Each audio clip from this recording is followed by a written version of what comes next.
So good evening and welcome to Netflix Football. The transfer deadline day mayhem is absolutely upon us. We have seen a crazy, literally crazy transfer window that has ensued us. And judging by what is still remaining, you still cannot without conviction say that it is all over. Transfer deadline day is a day where it's like getting pension without even earning it.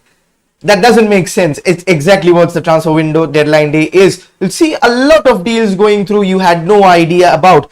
I've got the Fabrizio Romano, the live transfer feed over to my right. So here we go. You'll get it right then and there. Other than that, I'll be talking about for 4 hours non-stop with a few breaks here and there. I'll be talking about all the transfer dealings that are possibly going through or can go through, because 4 hours is a lot of time to do a deal. If you remember, Rafael van der Vaart was signed by Tottenham Hotspur without a medical in the last minutes of the transfer window. United earlier season confirmed Edinson Cavani, confirmed Alex Telles, confirmed Amad Diallo on transfer deadline day.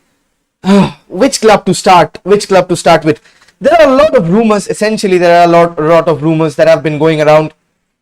I've been putting them on my socials recently with regards to the fact that there will be or there might be any new incomings or not. I have no clue, because all the rumors that I have heard, each and every one of the rumors that I have heard has not speculated into anything. Essentially, because of the fact that United are happy with what they have, they did not plan on Cristiano Ronaldo leaving Juventus. That's why, as I already said, they extended Edinson Cavani's contract. Dan James had to be fallen the chink in the armor because of that, and supposedly he had his made, and it's confirmed, not supposedly, it's confirmed that he has made his way on to Leeds United for a fee that will reach up to 30 million, including add-ons. That is a brilliant bit of business by United as well. Considering the fact that we had, let's count Marcus Rashford, Edinson Cavani, Cristiano Ronaldo, Jadon Sancho, Mason Greenwood, and Anthony Martial, 6 forwards for 3 positions, United, and add Anthony Langa to that, add Shola Shoretire to that. United were more than enough stacked on options in the forward line. Dan James had to play a part. Facundo Pellistri has already gone on loan in the La Liga, but Dan James, it's better for him that United cash him on in right now, especially with Leeds United interested for so long. He'll go into a very good team. He'll go into Marcelo Bielsa's team very well. Saul deal to Chelsea has been here we go by Fabrizio Romano, as we were speaking probably around 15-20 minutes ago when you understood that. I cannot see the comment. Whoever has commented, I cannot see because the vote is cutting it. So just copy paste your comment once more below that, so I can read out your comment. I can just see for Leeds United and the money we get in return. So do paste that comment once more so I can read out your name and place out your comment. Other than that, the Jules Koundé deal. Jules Koundé had been all the transfer window has been rumbling. First with Real Madrid. Real Madrid did not want to meet his buyout clause or the fee they were initially asking, that is for 50 million plus. At this moment of time, they are saying really it's release clause or nothing. So Chelsea, who had probably agreed the entire deal with Sevilla with regards probably around 50 million, you can come to wonder, they already have so many defenders. Where is Jules Koundé going to play? They start with the likes of Thiago Silva, the likes of Andres Christensen, Antonio Rudiger, Azpilicueta, who'll play centre back if Reece James plays right back. Aditya says opinion on Dan James deal to Leeds United and the money we get in return. We were speaking about that. 30 million is a very generous sum, especially we have bought him for 50 million plus add-ons. Once we get in around 15% of the sell-on clause, that is 1.5 million pounds that we'll get. And it's a very good deal considering Dan James, he was limited. He had all the heart, no comments and no disrespect to Dan James. He worked his socks off. But a player to be at the caliber of United, he had very little end product. He plays very well. He plays very well in teams that will get spaces. He's a very good counter-attacking footballer. That's why he'll fit in so well at Leeds. He'll create so much spaces, and he's essential to the pressing system of play that Leeds United want to play. So it's a match made in heaven signing for Marcelo Bielsa, and he'll play very well. One side it will be Rafinha, on the other side it would be Dan James playing on his favoured natural left. Considering Martial and Rashford were already stacked on that left side, now add Jadon Sancho to that, who can play left and right, centre as well. So it makes all sense for Dan James to move on at this point of time and United to cash him on it. About the Lingard transfer deal, I'll say that Lingard would have wanted to move, but since Cristiano Ronaldo has returned, he wants to stay and fight for his place. Van de Beek, I still do not know. Van de Beek, all the rumors that I've been hearing about Van de Beek is that he might have gone on loan. There were chances that he would have gone on loan. Okay. News coming in right now that Wolves are going for Kamara as we speak. Chris Kamara, Wolves already in talk with Renato Sanchez as we were speaking for a loan deal. I don't know the credibility of that, but they are going for Kamara. Essentially, I don't know about the Ruben Neves deal, but what I have heard, I've not spoken publicly, now I'll speak publicly, is that United approached Jorge Mendes about a client. At this moment of time, it was not Bruno Alves, what was leaked that Bruno Alves was trying to engineer a move because he was a free agent, 39 years old, without a club, but Manchester United pulled the plug on that because they're well stacked on defense. The other client is Ruben Neves. And now Ole Gunnar Solskjaer particularly did not like Ruben Neves because he thought probably the likes of McTominay and Scott are similar type of players. But with an astounding performance that Ruben Neves had on the other day, went with glorious recommendations, especially from Michael Carrick is what I've heard. And that has turned around the deal. And Ruben Neves actually displayed that he can play as a defensive midfielder. And the passes he played, especially when you were playing low blocks, when you are playing Fred, get no wrong about it, Fred is not a defensive midfielder. Fred plays so well with McTominay whenever he's asked to push up and he'll win the balls up high. Now with the Ruben Neves, that holding midfielder, he is essentially a holding midfielder. People saying that he's a box-to-box essentially do not know or do not have an idea how Ruben Neves was when he used to play in the Championship. When at Wolves, when they did not play a back three, essentially they started playing a back three when they signed Adama Traore from Middlesbrough. Before that, they played a back four. Ruben Neves was the linchpin, the number 6 of that team. He was always coming in from behind, making those screamers. So always so good of a passer. And you saw how good of a deep line playmaker, someone who is needed, absolutely needed at the club. Declan Rice, I would have preferred him over Ruben Neves, but the price tag is way over. With Jorge Mendes, United could get a deal, but still, as far as I'm reading, as far as I'm having news at this point of time, it is saying that they're going for a midfielder. They're well stacked in midfield. Get no two ways about it. They're very well stacked in midfield, but they are still going for someone, and they are going for some name who will start. Renato Sanchez will not come on and sit on the Wolves bench. He'll come on to start. He'll come on a loan deal to start. Kamara, who's coming in probably, I think, from Marseille, Babacar Kamara, who is a CDM, he'll not come in to sit on the bench. He'll come to start for Wolves. Else he's a starter already at Marseille, who's playing in the European Conference League, if I'm not mistaken, or the Europa League. I'm not sure about that, but they are in Europe. Wolves aren't. Essentially, I think there has been a late inquiry. Nothing formal, inquiry. Okay, if United signs Neves, I'll be thankful to James for getting us 30 million. Ruben Neves is priced at around 35, so a deal can be done. Probably United are looking at a loan model, although they have done extremely well with all the 3 deals that they've done, other than Tom Heaton, of course. Tom Heaton was signed on a free. Essentially, Cristiano Ronaldo, 2.5 million spread on to 5 years for Juventus. Bargain of a deal. 15 million for Jadon Sancho for 5 seasons. Bargain of a deal. Rafael Varane, 14 million up top, rest spread out across 4 years. Bargain of a deal. If you ask me, this is even without a central defensive midfielder, this is a 10 on 10 window for Manchester United. 100% this is a 10 on 10 window. Even without Cristiano Ronaldo, I'd say that has been an 8.5. But with Cristiano, remember the amount of chances we created match per match. Remember the amount of sitters Martial and Rashford were missing. Rashford used to miss one sitter, like very high XG chance every match. Used to score, that's different. But imagine the number of chances they are creating, and Cristiano Ronaldo will get the best goal scorer in the history of the game. What am I even on about? And the aerial presence that no one can give. Even Cavani cannot play 60 games a year. Cristiano can play 50 games a year, 90 minutes. 100% the way he's looked after his body, 100% he'll play if he's fit, he'll start all the matches and he'll win us games with Bruno, with Sancho, with Rashford, with Pogba. Imagine the supply line he'll be getting. I don't even think Real Madrid had this much of a supply line. It was just Ozil and Di Maria. Other than that, I don't know. He used to play on the left wing, now he'll play as a striker. Bruno will just put in balls like for fun. Bruno and Luke Shaw. I forgot Luke Shaw.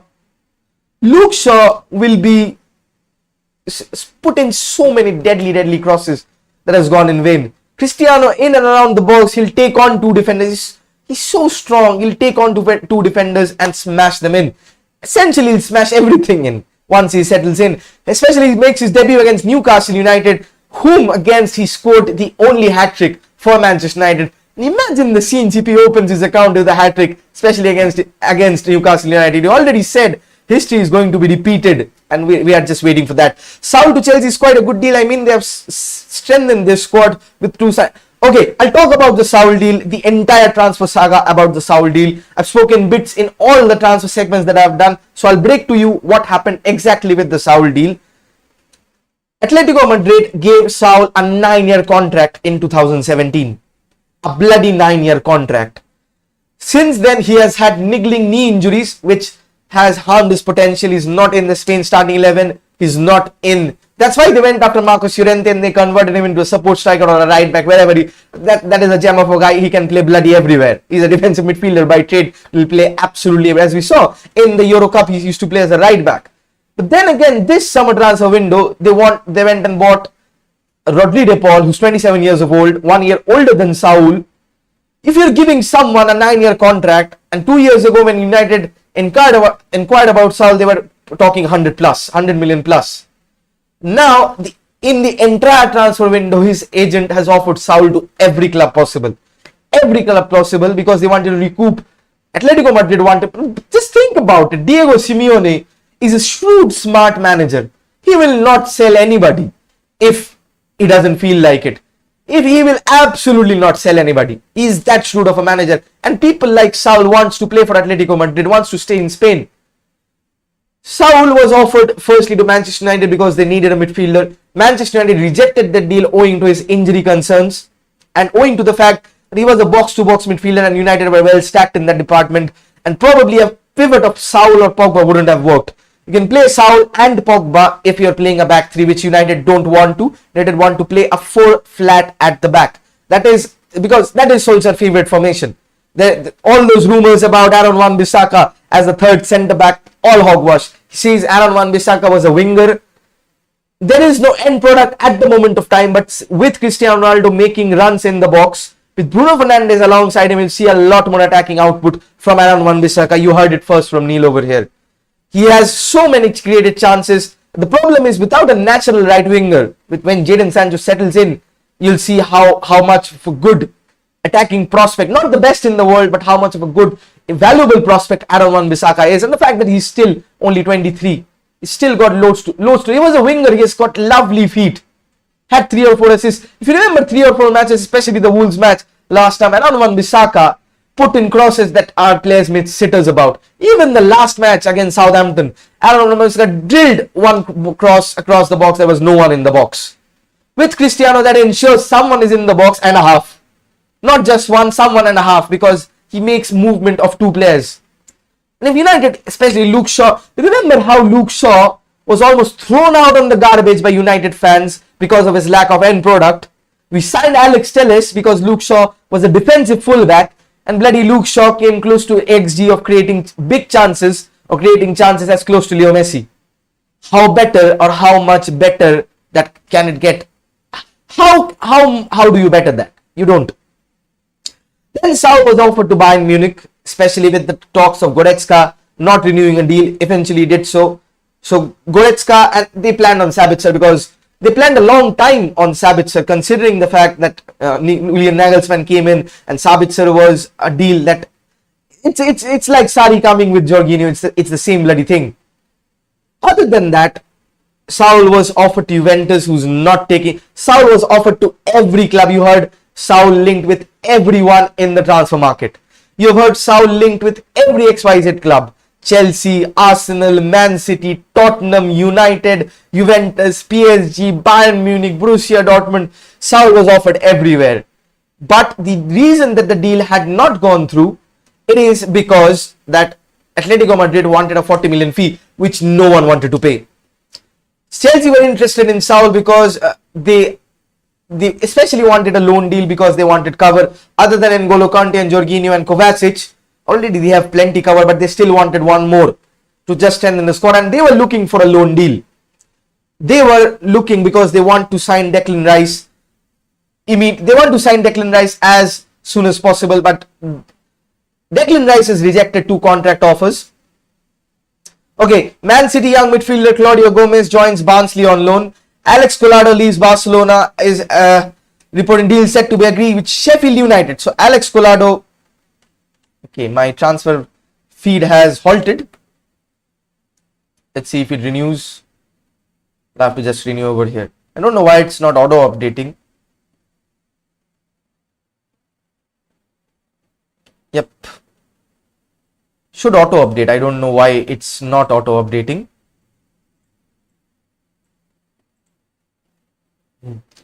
So as you've seen over there, how does it? Jules Koundé, still the deal is not happening. Zambo Anguissa joins Napoli. That has been confirmed. I'll just put it here. I don't know why his recent tweets are not coming. It's 5 hours, 4 hours ago. Where did Fabrizio delete his tweets or what?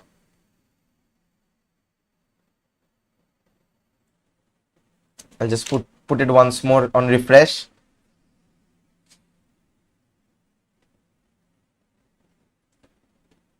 Now it's coming. Now it's coming.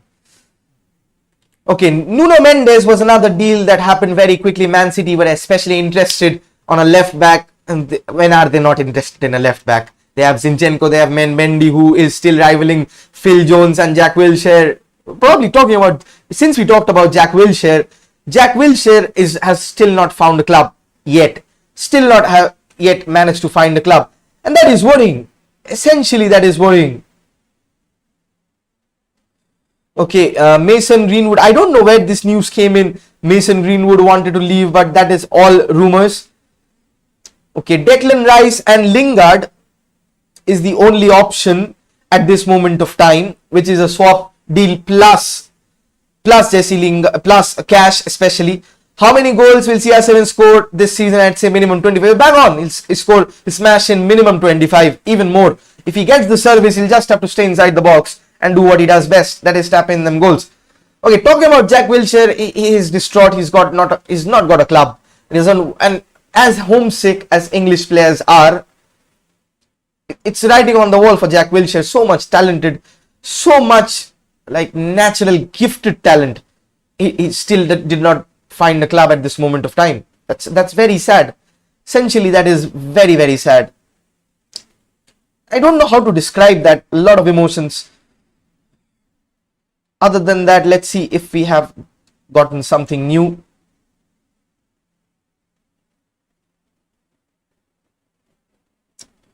Okay. Griezmann to Atletico Madrid is in progress. So Joao Felix can move on a loan deal to Barcelona. I don't know if that is true, but the kicker here is that Barcelona will have to bear some of his wages, because Atletico Madrid will not bloody pay 700k or 800k a week to re-sign Griezmann. Probably they'll play around 200, 250k and the rest would have to be covered by Barcelona. Joao Felix has a chance to move to Barcelona, but where will he play? Sergio Aguero, Martin Braithwaite, so many players that they have. Where will even Joao Felix feature at? They have no clue. And no other club is even interested in Joao Felix. No other club is even interested at Joao Felix. Other news about Kylian Mbappe is that Real Madrid had bid 220 million, which was bloody rejected. It is bloody rejected on their face. It was bloody rejected by PSG. Absolutely, like you could not have written this. Jack Wilshere, such a top player, such a potential, destroyed his own career. If he was serious with his career, gifted talent, he would have been the potential to become the successor of Xavi. It's true. It's absolutely true. You remember Cesc Fabregas talking about that if there was any English midfielder would literally walk straight into the Barcelona lineup. And that is a Barcelona lineup consisting of Xavi, Iniesta, Busquets. That was Jack Wilshere. It's so high praise, and injuries, that is how much injuries ruined his career. Probably you've got to blame Arsenal somewhat of that, because they faced burnout, something similar to which what Michael Owen faced. Similar, exactly similar. He played so much. That's why squad rotation is important. That's why you see big clubs have so many players under their wraps, so that no player gets burnt out. Heard United inquired about a loan move for Sander Berge in the evening. Even I heard that, but there are two rules that I remember that you write it down when in following transfer window deadline days. Number one is, don't believe anything you see on the internet just because it's there. And number two, do not count anything out. As far as I've learned, crazy things have happened in the transfer window. Crazy things. Remember signing Falcao on deadline day? It was an immense deal. Nobody knew before that Radamel Falcao would have been a Manchester. It did not work. That's something very separate. Radamel Falcao on deadline day was one of the biggest. Because Falcao was a top class striker back then before his injury. He did not get any. He came in, he was injured again. Did not feature much. Van Persie, Van Gaal started playing Di Maria at striker. Rooney at central midfield. Mata was not getting chances. Blind and Herrera were conceding goals left, right and centre. Added to the fact, the slow, boring football. Like, people actually blame Oli with the exciting football that we're playing. He won a FA Cup, that too because of individual brilliance from Jesse Lingard. And people say that Ole wins matches due to individual brilliance. You pick the lineup. Players are brought in for individual brilliance. Players are paid their wages for individual brilliance. Where is football without individual brilliance? Like a tiki-taka also needs individual brilliance, because you need to take possession. Just because a person can dribble very well doesn't mean that's the only person that has individual brilliance. Individual brilliance is also knowing where to stand, when to make the run. That comes with instinct. That is also individual brilliance. A tap in goal is also individual brilliance. I don't know what you guys are on at this moment of time, but okay. Burnley have been offered the chance to sign Juventus midfielder Weston McKennie. Crazy things in the transfer window. I told you, man. Crazy things in the transfer window. Ronaldo would score around 15 to 18 goals this season. All competitions, I feel. I doubt. With the service he's getting, he'll score much more than that. He scored 29 goals in the Serie A with that crap of a service he got. Just Chiesa. Other than that, nothing. You cannot say Adrian Rabiot. You cannot say Paulo Dybala wasn't played. The chief creator wasn't played. Here he'll get service from Bruno Fernandes. If bloody Marcus Rashford can score close to 20 goals a season, why cannot Cristiano Ronaldo? If Edinson Cavani, with the limited minutes he has played, can score 15 goals, imagine Cristiano Ronaldo playing week in, week out, how much goals he will score. He's much more prolific. He's the bloody best goal scorer in the world. Cavani scored 15 with playing half the matches, playing half the minutes. And Ronaldo will start every game. Absolutely. He'll also take the penalties. Cavani did not take the penalties. And United have got much more attacking threat with Sancho, Rashford, Bruno, Pogba, who's firing on all cylinders. What you'd ask me is people saying that United is doomed. I've got a lot of things on my inbox saying that United is absolutely doomed without a defensive midfielder. Let me remind you that it does not take 11 world-class players to win a league. Remember how Jorginho was poor in his second season after Sarri went. He was poor. He was very poor. He was found out. No assist. His passing map was so lateral. It's always side pass, back pass, side pass, back pass. Then he improved. And now he is the best midfielder in the world at this point of time, according to UEFA. Incredible turnaround. So you have to give room for people to develop. Regarding what United, I think they did ask about Joshua Kimmich around January, February. So that is an indication that United see the defensive midfield position as a gaping hole, not a gaping hole, as a position that they need to strengthen.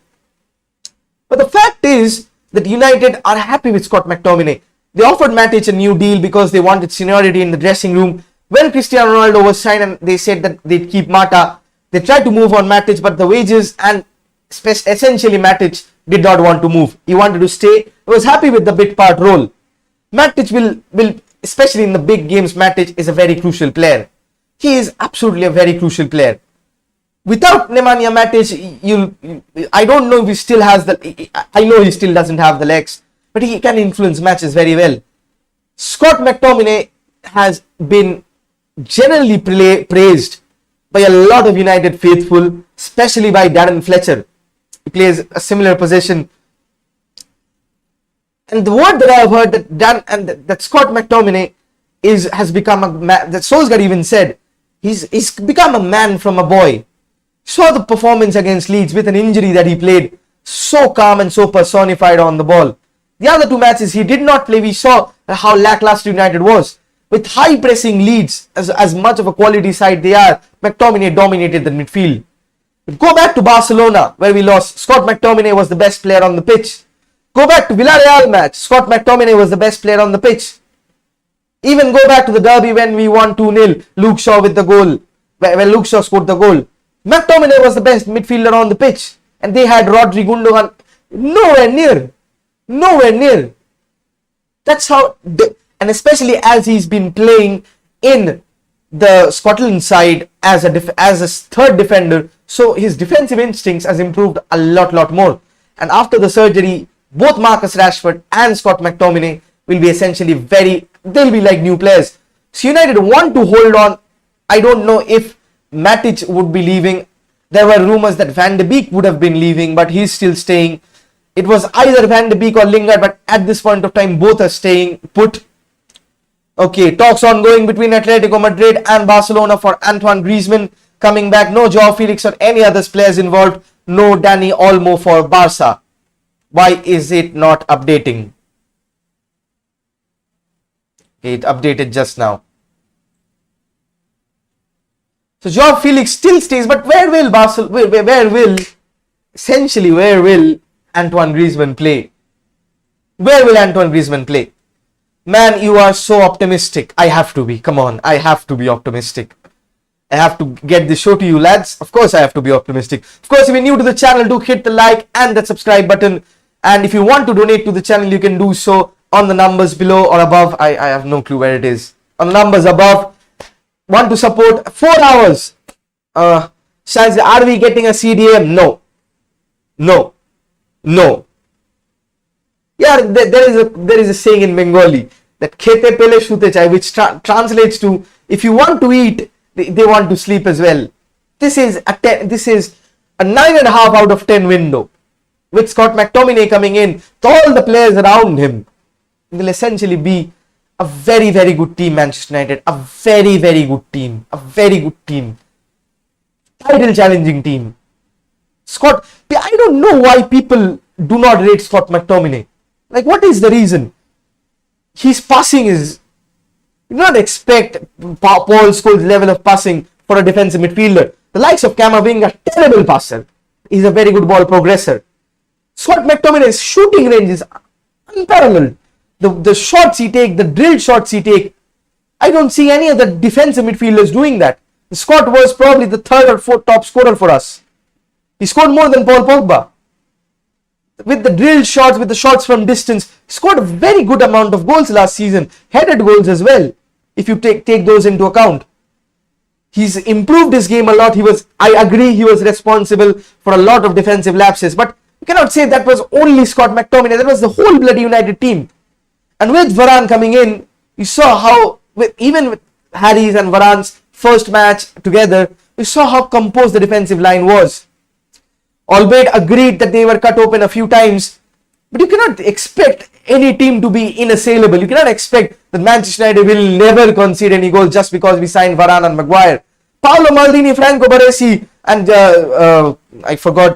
Giuseppe Bergomi was famous for Catenaccio, and still they conceded goals. United will concede goals. That's natural. They will get caught out of position. They will get caught on the counter attack. Get that out of your mind, that every game United will be clean sheets. Do not get this, just get this out of your mind. We will be caught out on counter attack. Nothing will be perfect. These are human beings. And whenever you're committing an overloads, Man City as perfect as they are, Ruben Dias as perfect as he was absolutely battered and manhandled by Martial in that match. Martial dropped a stinker in every other, but that match absolutely manhandled him. So Ruben Dias becomes a what? Ruben Dias is a nothing player. I'm not saying United fans say it. United fans like me, you and everybody, we are so impatient. We take everything for granted. We think that everything needs to be perfect. Not like that. Doesn't happen like that. Remember title winning teams. United won. Let's not even go back. Look at Atletico Madrid. They let go of Godin. They let go of a lot of players. Still they won the league. Think about Leicester. How many perfect players were there in Leicester when they won the league? Love McTominay actually move Fred off, play with a single DM, let McTominay take charge, and Matic is there to mentor him. Honestly, think about it. Absolutely, that's what I've been saying right now. Fred is like a Ji-sung Park. He'll do a very good man marking job, but he'll get a yellow card. He's like he is not Ji-sung Park. Don't quote me on that. He is like Ji-sung Park. Fred won us a lot of matches, especially with the high press. Remember the Leipzig match? It was because of Fred that we scored 5 goals past them. Our defense let us down. That is different. The Shubham says, what can Manchester United win this year? Hearts. Ole Gunnar Solskjaer wins hearts. He has no tactics. If I rate Ole Gunnar Solskjaer, I'm not an analyst. People understanding football, I say that sarcastically, come at me because of that. They do not watch my shows. They do not take my analysis, but say, you call yourself a sports analyst, but you rate Ole. Bloody hell, the Premier League, he's been third, he's been second. Only Ole Gunnar Solskjaer has taken more points possible than Klopp and Pep Guardiola. So even if you are third than these two world beaters, you are someone. You are not no one. And if players like Bruno Fernandes, like Edinson Cavani, like Jadon Sancho, even if the Manchester United pull is there, they want to play under Ole Gunnar Solskjaer. And you hear what the likes of Marcus Rashford, the likes of Luke Shaw, you see the development of bloody Luke Shaw, and you should keep your bloody mouth shut. You should bloody keep your mouth shut. That people saying Ole Gunnar, there will be mistakes. Even a Jose Mourinho's side who's so good defensively conceded goals. Even Pep Guardiola, as perfect as he is, lost the Champions League final. Pep Guardiola has been beaten probably every time, or we have not lost against Pep Guardiola. That does not happen without tactics. Yes, what I will agree with you regarding Ole Gunnar Solskjaer, that he is very confused, or his substitutions are not proper. I have explained in previous videos or live sessions why that is the case. And United fans, very honestly, me being a United fan, I say that United fans are very impatient. Are very much impatient. I see so much negativity when there is a lineup against Leeds United. So this could have started, we lose the match. We bloody went on to win 5-1. We bloody went on to win 5-1. Wolves match, they dominated us. We played really bad, and partly because of that is because whenever Adama Traore or Trinca got the ball, they're heading straight to Manchester United. Straight to Fred. And there was nobody else because Paul Pogba was loitering. Nobody blamed Paul Pogba because he was doing none of his defensive duties. Absolutely none of his defensive duties. It's because of Harry Maguire and Varane that we somehow managed to keep a clean sheet. And of course, David De Gea. And the whole team dropped a stinker. Even the attack. Nobody bats an eye about that. People will act. He made a few mistakes, but remember, Fred also cleared 3 balls. The mistakes that he made. You cannot expect spotless performance from everyone. That's unrealistic. Okay, winning hearts won't keep Ronaldo for next season. Ronaldo has been bought to win hearts. I don't see any other logical move than that. Saul to Chelsea. Yes, Shandanda, Saul to Chelsea has actually been confirmed. I'll have a look at the Fabrizio Romano feed once more as we speak. Let's see what is going on over there. Okay, one source has told me something's happening, and that's a Manchester United source. Something is happening, so keep your eyes out about that. I don't know how much reliable this is. Said something is happening, the wheels are in motion, but even he has not wanted to say because he wants to maintain his credibility.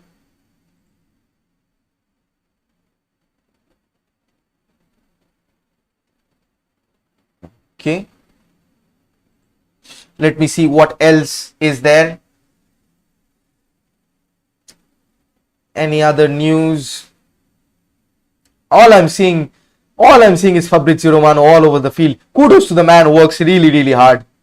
Really hard.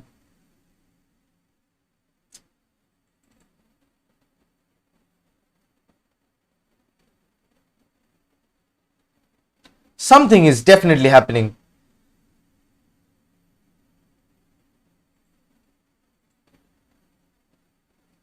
I'm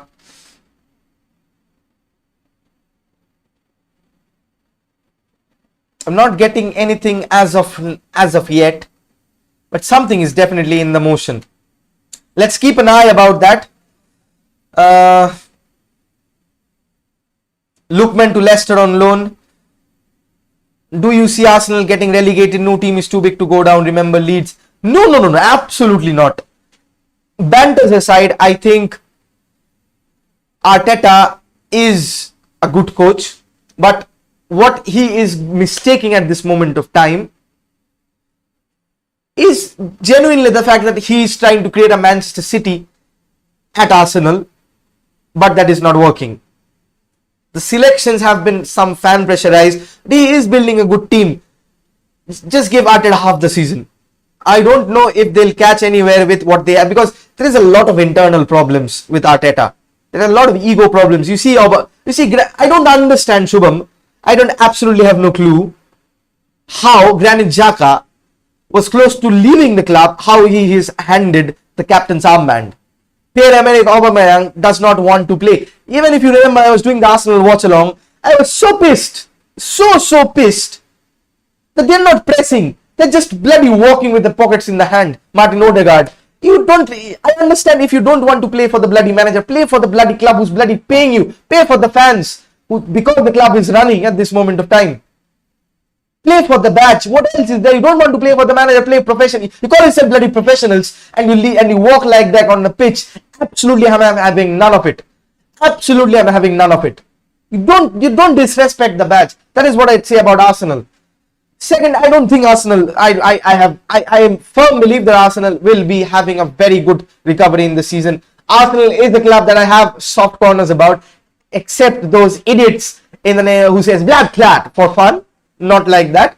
But Arsenal is a very well respected club. Arsene Wenger, top manager, top figure in world football, and you can have nothing but never trash talked, never said anything, just had admiration for everyone and everybody. That is class personified. And even if he gets sacked, I've heard rumors that Arteta is somewhere going around. If he is going, there were rumors that probably Arsene Wenger would take charge till the end of the season, but that's going backwards. If you have entitled, remember Ole Gunnar Solskjaer? He was 7th or 8th before we signed Bruno Fernandes. His job was on the line. Look at where Ole Gunnar Solskjaer's team is right now. I'd agree that the owners did not finance, but they have bought two defenders for 80-85 million in 2 transfer windows. They have bought Thomas Partey for 50 million. Then they bought Odegaard for 30 million. So 80 million on 2 midfielders. How much more do you want? They bought Pepe for 85 million. What else do you want? They bought a new left back. You cannot say that they did not spend. Just their signings have not clicked, and they have been very unlucky with regards to that. Very unlucky with regards to that. Keep up the good work, Neil. Shubham is here. Shubham, man, collab soon. Shubham Burma, Bunk Sports. Go give him a follow on Twitter. Okay, respect. Who do you think should realistically replace Arteta? Realistically,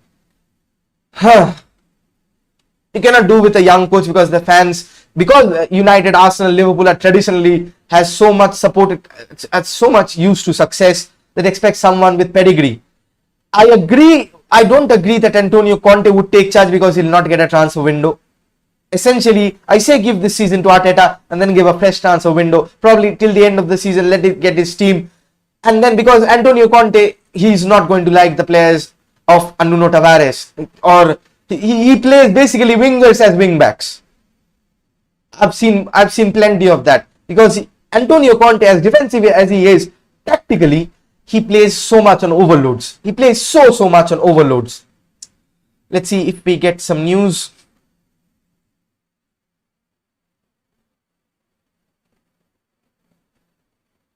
Okay, Fabrizio Romano has just tweeted that no more incomings at Arsenal. They have shut shop. They have absolutely shut shop. No more incomings for Arsenal. So Arsenal fans, you're going to have a very good night. On Manchester United, he also said, I think it's finished for United via Twitch. So I think there, even though there was something happening. Okay, James Robson has tweeted, you wonder what the reason season holds for Lingard. He will stay at Manchester United, but hard to see where he gets games. Second half of the season must have given the appetite to reignite his career. Jesse Lingard's story, I'll tell you, he like all of us, he is a Cristiano Ronaldo fan. And a lot of players, even though if they do not get game time, will want to stay at Manchester United because at least for one season, because they want to share that same dressing room with the greatest goal scorer in the history of football. They want to see him train. Like Cristiano Ronaldo comes in and he'll set standards for young players. He is still the best trainer in the world. Marcus Rashford, Jadon Sancho, the likes of Mason Greenwood, they'll come into the training ground and look at Cristiano Ronaldo train and they'll elevate their games to reach up to that standard. That's what the Cristiano Ronaldo effect is. Especially with the young players who love him so much. They'll try to be like him. That is absolutely brilliant. Eddie Howe will be a good choice. I don't think so. The likes of Eddie Howe, the likes of, you'd say, Pochettino, PSG aside, I don't know if PSG had anybody else. These players, especially you bring someone back from the Arsenal player list that is respected. Arteta was that, but Arteta isn't really an Arsenal legend, is he? So that's been the problem. Any other coach that comes in will play boring football, negative football. Unai Emery, with all the success, got the sack. They did not give Unai Emery an inch of time. They just promoted Arteta. That is wrong. That is absolutely wrong. Arteta, I would have loved Julian Nagelsmann at Arteta at Arsenal. Would have been splendid. Would have been absolutely splendid. But Bayern Munich got him. Even Hansi Flick would have been. Joachim Löw is sitting free. Picture perfect for Arsenal. Picture perfect. I just forgot his name. Joachim Löw, get him to Arsenal. If you sack Arteta, give him time. If you trust a project, give that man that much time. You cannot go with one result and predict the entire game on entire year or season in simulation. You absolutely cannot do that. Can you?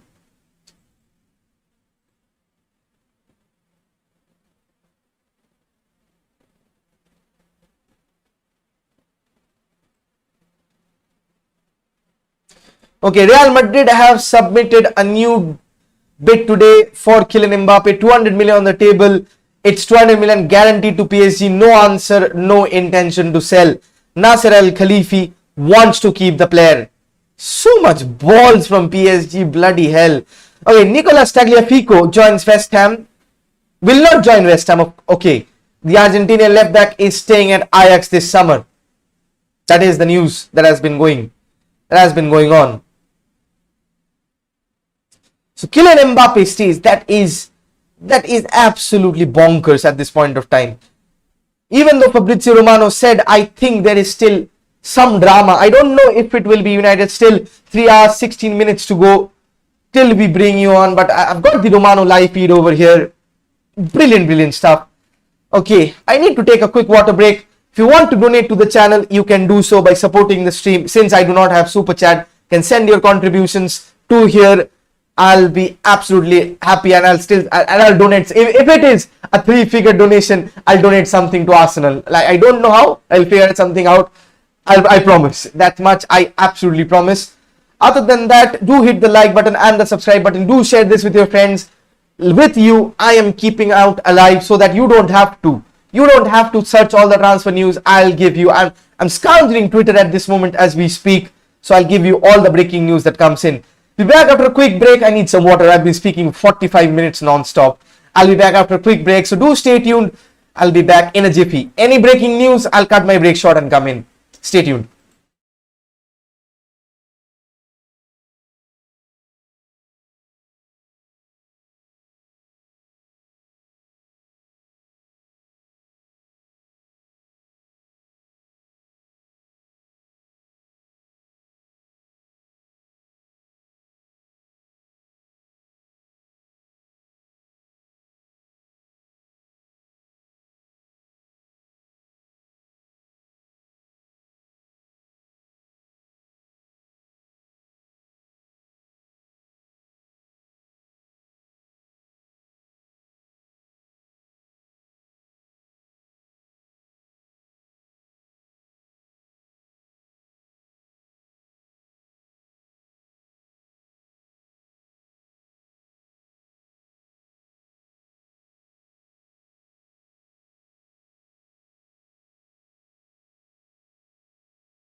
Okay, I'm back. Sorry for that delay. I had to do something. All right. The news that I've been getting in between is Atletico Madrid probably there's a top tier source that just confirmed that Antoine Griezmann will be joining Atletico Madrid. It's still not clear if that is a loan deal or on a permanent basis. João Felix is not going anywhere. He is staying at the club. Jules Koundé to Chelsea is now off. Jules Koundé to Chelsea is now off at this moment of time. There is no hope for Jules Koundé, as much as I've heard, because definitely they wanted. I'll tell you the whole Jules Koundé story. Initially, Jules Koundé was interested to go to Madrid. He wanted to go to Real Madrid. Definitely wanted to go to Real Madrid. Is what I've heard from all the sources here and there. Real Madrid did not want to pay Sevilla 50 million plus for a centre back who is not even world class at this moment of time. I don't know how they have so much faith in Vallejo, in the likes of David Alaba, who they have signed as essentially a centre back. They're not playing back three, they're playing back four, as I watched. Dani Carvajal has returned, so the right back is more or less sorted.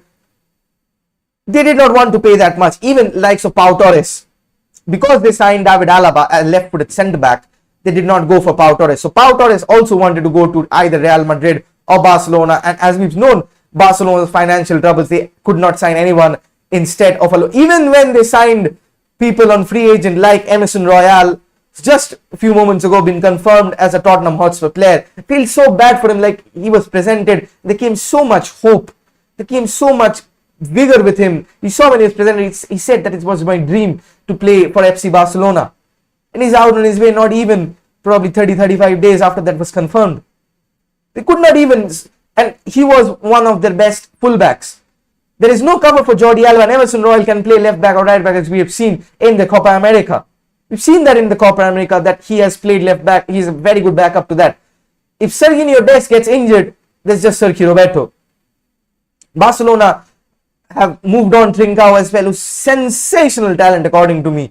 He'll be one of the world beaters as much as I've seen him. So much natural poise with him. He's so good. He is definitely so good. Other than that, if you'd ask me why the Jules Koundé deal fell off with Chelsea, is that very neatly, if I can put it, Sevilla with Lopetegui wanted a replacement for Jules Koundé, and they targeted Pau Torres. And now with that 55 million release clause, that did not make sense. They want, because Pau Torres is, I think, 24-25 older than Jules Koundé. Jules Koundé is a top centre half, potentially top centre half. He wanted to leave Sevilla because he wanted to try passes new and want to progress in his career. But if you'd ask me why the Jules Koundé deal makes sense for Chelsea, is that Thiago Silva, Christensen or Azpilicueta, they wanted someone who can play left centre back. Jules Koundé, although he has featured for right back, he's a very good left centre back choice. He's good with either feet. That makes sense, because you cannot trust Antonio Rudiger when he'll do what. That is the main. And Chelsea, which I don't know if they have walked away from the deal because of Chalobah's improvement, if you'd say, so much in the last matches or so. They wanted to prioritize Chalobah. They had somewhat of an informal agreement with Sevilla, and suddenly Sevilla goes out of the market and says, bro, it's the release clause and nothing. That's a 75 million release clause, which Chelsea they did not even want to accept anything in installments. They want direct cash up top, and even with Chelsea's spending power, they've already paid 98 million for Lukaku. Buying a not so sure starter centre back doesn't make sense. And it's a smart deal from Chelsea to have walked away from that. They're very much stacked. They're very much stacked on the defensive negotiation. Okay, Barcelona. Alright, let me just refresh the feed of Fabrizio Romano. I don't know why it is not coming automatically. Right now it's here. Okay. Antoine Griezmann deal is now advanced between Barcelona and Atletico Madrid, working on the final details of the negotiation. It's expected to be a loan with an obligation to buy. I told you it could be a loan deal. Obligation. I heard this from an Atletico Madrid source, that it's going to be a loan deal, and Barcelona keep eye on the reports that Barcelona will cover some of the wages. Barcelona are progressing in negotiations to sign Luke de Jong from Sevilla. Talks are now advanced to sign the Dutch striker. Personal terms agreed and club are close to an agreement. Crazy deal again. You have Martin Braithwaite. You have Memphis Depay. You have Sergio Aguero. 3 players from one position, considering Ansu Fati and Coutinho will be the ones playing from the left, considering Barcelona are playing a 4-3-3 with either 2 number 6s or 2 number 8s. We're yet to see, especially Frankie de Jong. Coutinho, if he stays Coutinho, Frankie de Jong and Sergio Busquets should be the ideal midfield combination for the Catalans. And then again, another striker. Where the hell would he fit in? They have backups of backups. They literally have backups of backups. No clue how this is going to be. If you're new to the channel, do hit the like and the subscribe button. If you want to donate to the channel, you can do so in the numbers above. Manchester United, I think the market is done. Okay, let me tell you all the rumors that have, since now we can officially say that Manchester United have, maybe 90% officially say that Manchester United will not do any more deals. Since the Cristiano Ronaldo deal, there have been contacts made for Ruben Neves after the Wolves game. Especially Carrick, vetoed for him and they tried to make a deal. Ruben Neves wanted to move, but United wanted a loan deal with an obligation to buy, because they are not 100% convinced that Ruben Neves is the way forward. So they wanted a loan deal with an option to buy, beg your pardon, not an obligation to buy. Wolves wanted cash up front. There were possibilities in the late segments of the transfer market. So Wolves were looking. So the Wolves had sounded out. They just informally sounded about Renato Sanchez, who's staying at France. They've sounded out about Babacar Kamara from Marseille, who's also staying at France. I don't think United are content, especially with McTominay progressing very well. I think after the international break, maybe not Newcastle, maybe the match after, Scott McTominay will be back in the midfield. I don't think, because of that, United don't want anything. Yesterday night, there have been a flurry of reports about Declan Rice, because Declan Rice, from what I've heard, had rejected 3 contracts and he wants to move either to Chelsea or United. He wants to take that step. He doesn't want to be like Jack Grealish, waiting so long, because Declan Rice knows if he doesn't make the move in probably the next window, people are going to sign better defensive midfielders for that price range. And he has ambitions. He doesn't want to stay put. That is what is essential at this moment of time. Okay, Ruben Neves is a late Spurs target. That is what I have heard. Okay, Benfica are trying to keep Jetson Fernandes this summer. They have no intention to sell him to Galatasaray or anyone.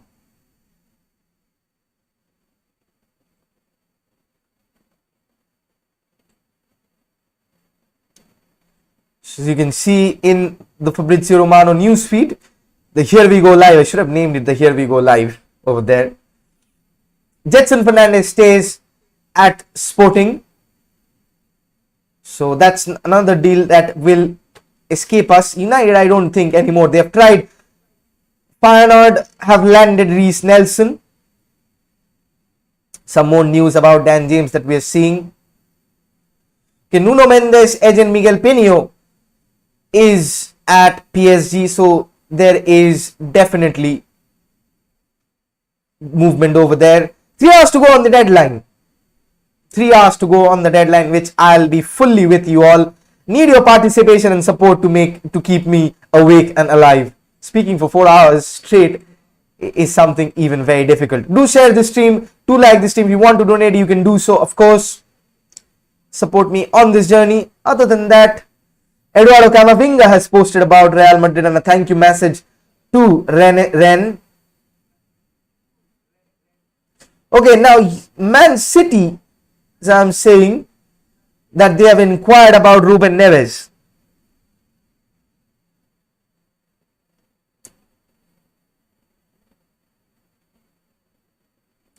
Nothing other than that. Ruben Neves, I don't know if he's traveled to Portugal. So that is what I am saying at this point of time. Otherwise, it's just Cristiano Ronaldo all over the feed. It's been quiet for some time. Saul agreement, Mbappe bid rejected. There is little news. Manchester United aren't expecting any more incomings or outgoings at this moment of time. Lucas has tweeted. Manchester Evening News has tweeted.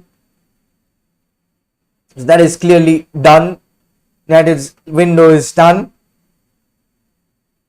Martial, like interestingly so, Anthony Martial was a target for Lyon loan offer. United and Martial rejected it. Even he wants to, even if he knows he's going to get limited game time, even he wants to stay at Manchester United.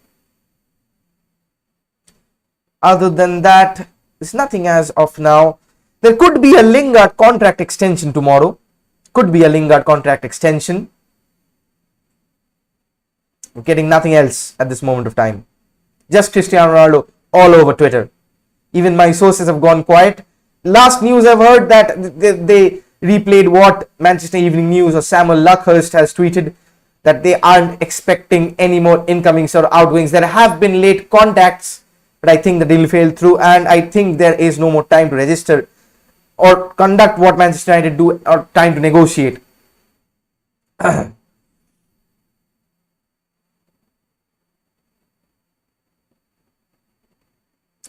Paul Pogba is also staying.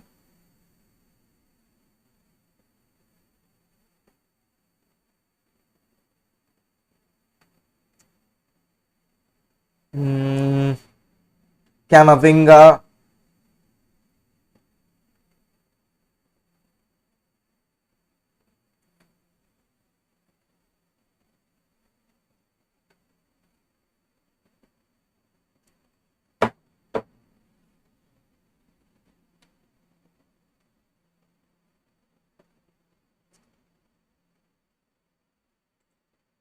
Just still Cristiano Ronaldo all over my Twitter feed.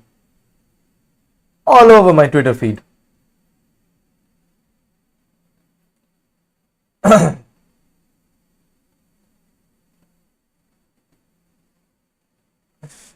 just seeing Cristiano Ronaldo at this moment of time.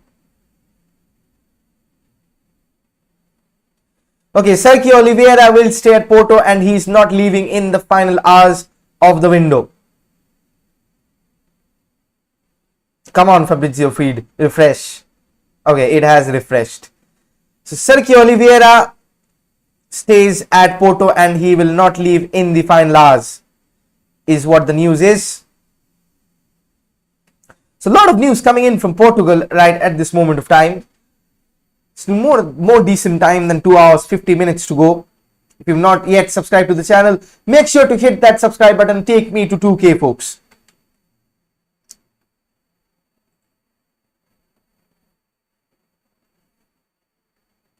Saul Niguez. Okay, Simon Stone has just tweeted that is it for Manchester United. Transfer deadline day over for them, in and out. That is it. Officially, Manchester United's transfer window has ended. Officially. Nothing, it doesn't get better than Simon Stone. The fact that it took so much late for them to tweet this, all of them in that same time, their mouthpieces for Manchester United, means that they were trying to negotiate for something, but did not materialize. Did not materialize. That's it for Manchester United.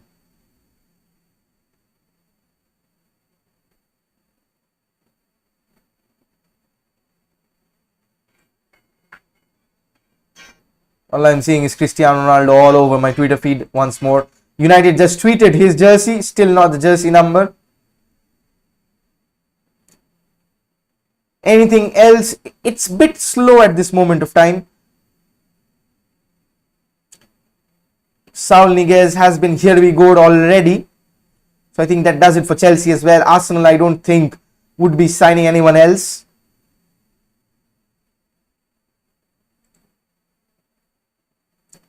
Think there is anything other to report than that.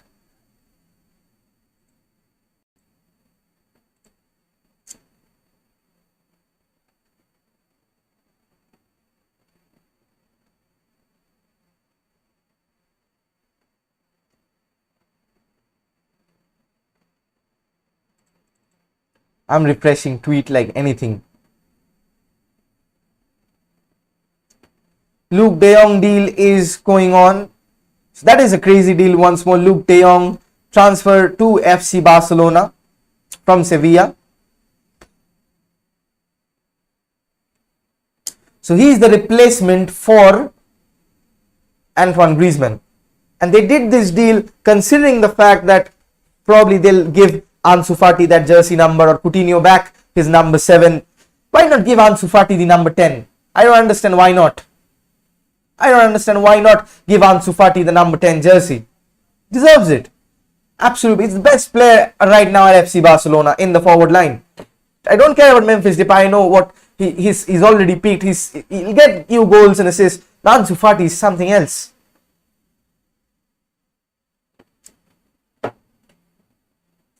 Okay, fresh news for Arsenal fans. Just in a bit. Fresh news for Arsenal fans. Right now, Hector Bellerin is going to Real Betis. Hector Bellerin is going to Real Betis. Like, he's so pissed with Arsenal that he chose a downgrade to Real Betis. So he comes as a direct replacement for Emerson Royal, who went on a free to FC Barcelona. Finally closing in on the deal for Hector Bellerin after a medical completed today. Salary issues to be resolved with La Liga. Arsenal now hopeful too. Medical has been done, more or less that is completed. I don't know why Hector Bellerin went to Real Betis, taking a step down from Arsenal. Arsenal do not have a right back. Cedric Suarez is not going to cut it at the Premier League. They bought in Nuno Tavares when already they had Sead Kolasinac, they had Kieran Tierney, and they have Callum Chambers, and they have the likes of Cedric Suarez, who are not attacking fullbacks essentially. And then there's Ainsley Maitland-Niles, who doesn't want to play at right back. Strange stuff. It could not have gotten more strange than that. Definitely it could have not gotten more strange than that. People have asked me where it is going wrong for Arsenal. There is a lot of things going on behind the club, behind the scenes. Players are not happy. It's not. You can see that their football is being affected. You can see how much it's causing trouble to the whole football fanatic genre that is the institution known as the club Arsenal. So much indifference in between them, and I don't think a manager who had the entire support of the dressing room, who's well loved, who's well behaved, who knows the players at this modern era, I don't know how that has fallen so much from grace in such a little amount of time. I genuinely have no clue.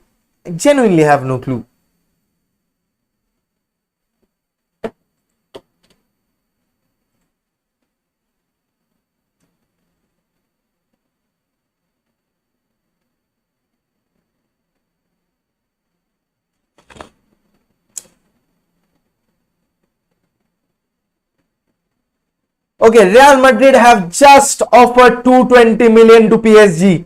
Real Madrid have just offered 220 million to PSG for Kylian Mbappe.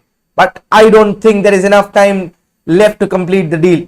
Fresh deal, 220 million to PSG. Keep an eye out on that. Real Madrid, again, I'm saying, have offered 220 million to PSG. We'll still wait and see upon that. Saka can play right back for them. Bellerin after the injury was never the same. Similar to Jack Wilshere, of course. Saka, I don't think, is a left-footed player. He'll play on right back. It's more Ainsley Maitland-Niles. Saka has always played from the left if he plays at a full-back. But Saka has much more to give.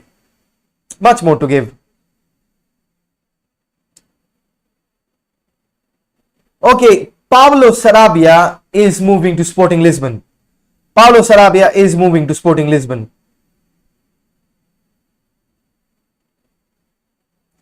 Cavani stays at Manchester United. That is more or less confirmed.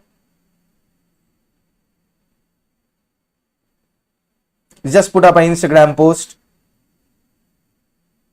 And Cavani has retweeted Fabrizio Romano's post that Edinson Cavani will 100% not join Barcelona. So he has put a red circle and a a strong sign that he'll stay at Barcelona. Nice to see United Ronaldo shirt. Hint, as I said, a couple of days he'll wear number 7 this season, says Mark Goldbridge. Before Mark Goldbridge, I even broke this story that Cavani will either wear 16 or 21 depending upon who leaves. So Dan James, I told you that Dan James had a chance to leave because he wanted to leave, especially after Ronaldo being signed, and Cavani will wear 21. I reported this 2 days back, and Cristiano will wear the number 7. Premier League has already given their good wishes because he will absolutely bring in a lot more revenue. You cannot say no to CR7 wearing 7. They'll mess up the hashtags for the sake of it. Nobody does that. Okay, Dimazio says Betis for Bellerin, so that's more or less confirmed. So Nuno Mendes, probably Paulo Sarabia in and around the deal. Jules Koundé deal has already been plucked.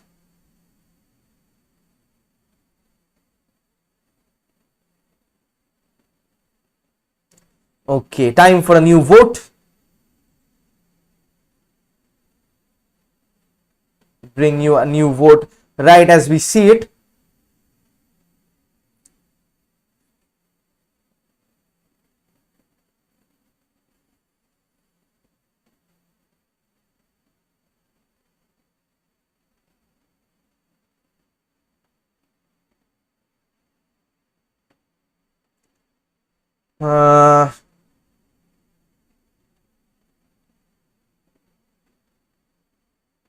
Still nothing at this moment of time. Just got a bit closed.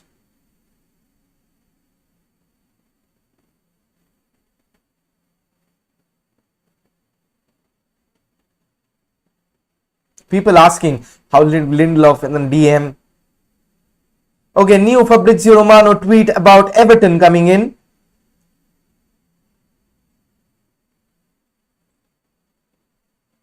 Okay, negotiations between Everton and Porto for Luis Diaz have definitely collapsed. No agreement and no way to find a solution in the next few hours. Might be a late move for Jesse Lingard if they want to make it.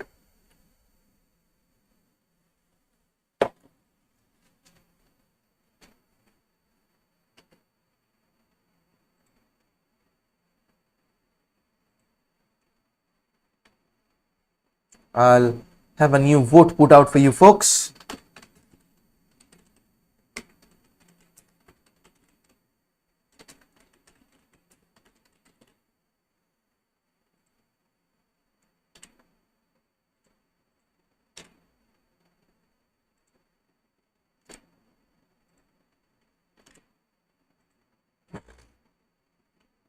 Okay, the vote is up, the poll is up.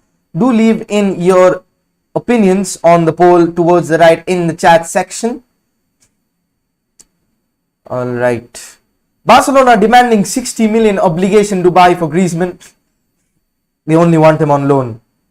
I don't know if they'll put it like that. They cleared. Okay, Barcelona reporting around a fee of around 50 million to let go of Antoine Griezmann and lighten their wage bill. If Atletico accept, the Frenchman could return and sign for 3 years. There will be no exchange between Griezmann and Joao Felix. The L'Equipe's news at this moment of time.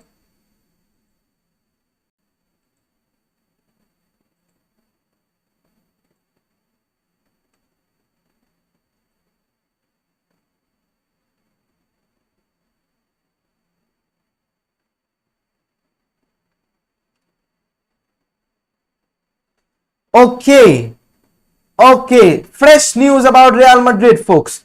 Fresh news about Real Madrid. Fresh news. Real Madrid are negotiating with Olympique Lyon for Houssem Aouar. Houssem Aouar has been offered, his agent has offered him to Real Madrid. So we'll see more about that. I just got news that there have been negotiations. There are negotiations with Houssem Aouar. Transfer could be worth up to 35 million euros. It's around 28 million pounds. Very good deal. Houssem Aouar, that is something to be keeping an eye out for. Real Madrid reportedly negotiating to sign Houssem Aouar. So keep that coming. Let me know your thoughts about that. Does Real Madrid, even with Kroos, Modric, Casemiro, likes of Asensio, likes of Camavinga now, Fede Valverde, where even if they go for another midfielder, let's say Paul Pogba next season, or this, I don't think they'll sign Paul Pogba because they have already signed Eduardo Camavinga, and the likes of Fede Valverde is already a very, very strong midfield there. But even if they sign Houssem Aouar, where do they play? Liverpool, no news for Liverpool. I'm not seeing any news for Liverpool. Absolutely no news for Liverpool at this moment of time.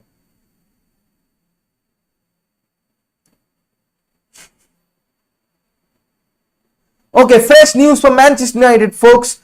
Fresh reports that Van de Beek has been offered to AS Roma. I don't know if that there is an agent or Roma has contacted. All I've heard is that Roma have inquired about Van de Beek. Keep your eyes on that as well. Houssem Aouar and Donny Van de Beek. It is a loan deal. It is a loan deal. And United will only let Van de Beek go if they sign a defensive midfielder. Because already, as I told you earlier, that it was either Jesse Lingard or Van de Beek. No two players for the same position. They already have one backup for Bruno. And they see Van de Beek as an attacking midfielder. So they either have Jesse Lingard or they'll have Van de Beek. So Van de Beek, there can be a late move for Van de Beek. Keep your eyes peeled out for that. Van de Beek might go to Roma on loan.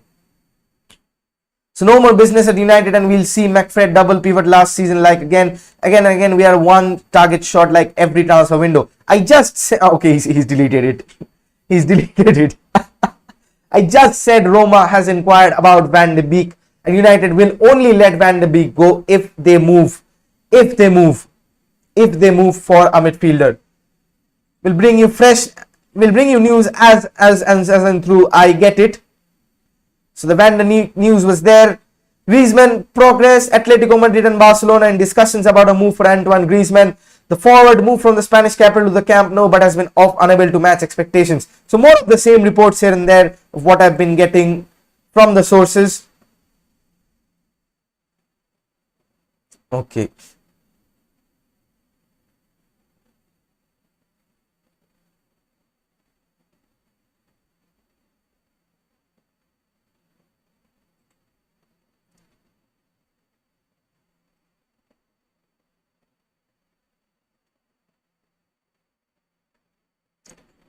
Let me see.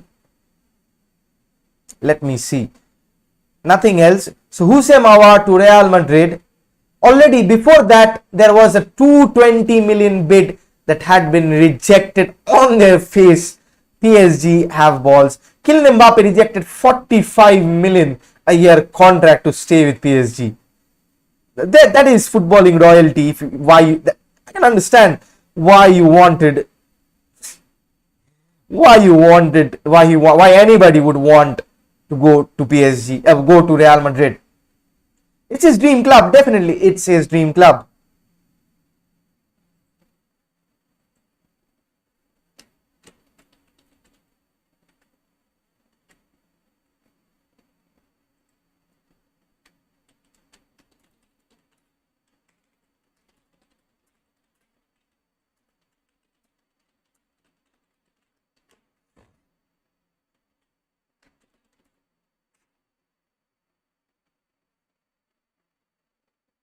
Let's see if any other news by Fabrizio. Okay, Antoine Griezmann just in. Antoine Griezmann has full agreement on personal terms with Atletico Madrid, and it's now a matter of last details between Atleti and Barca to complete the deal. Final stages. So crazy thing, Antoine Griezmann is moving to Atletico Madrid. Antoine Griezmann is moving to Atleti. If deal happens, it's good for Van de Beek. At least he'll get game time. True. But I don't think it will happen at this late stage. I have a doubt that it will happen at this late stage. Because United have not got time to sort out a backup midfield option. Van de Beek is needed. You need bench strength. You need bench strength. And Van de Beek, I don't know how he'll accumulate because of that. But then again, Van de Beek to AS Roma is something that I've been hearing. I don't know if it will work out. So I don't know if it will work out. Because it's deadline day. In the start of the show, I told you two things. In all future deadline days, remember these two ground rules. Number one, don't believe anything or everything that you see. Don't believe everything that you see on the internet on deadline day. And number two, it's deadline day, so everything's possible. Everything's possible. So like this deal that is going on.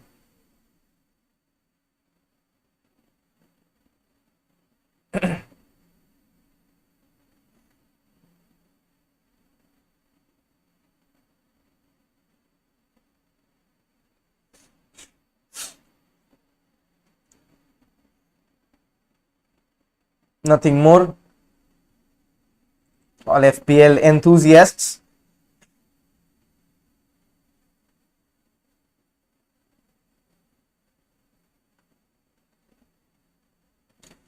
Donny van de Beek wanted to leave before the deadline. A loan deal with Everton was closed, but Ole Gunnar Solskjaer blocked the move.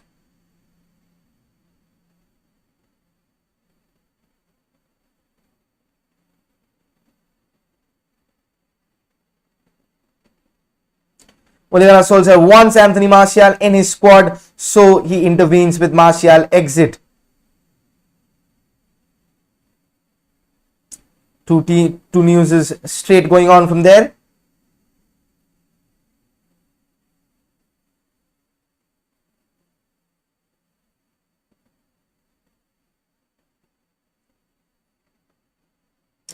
Daniel James to wear the number 20 for Leeds United.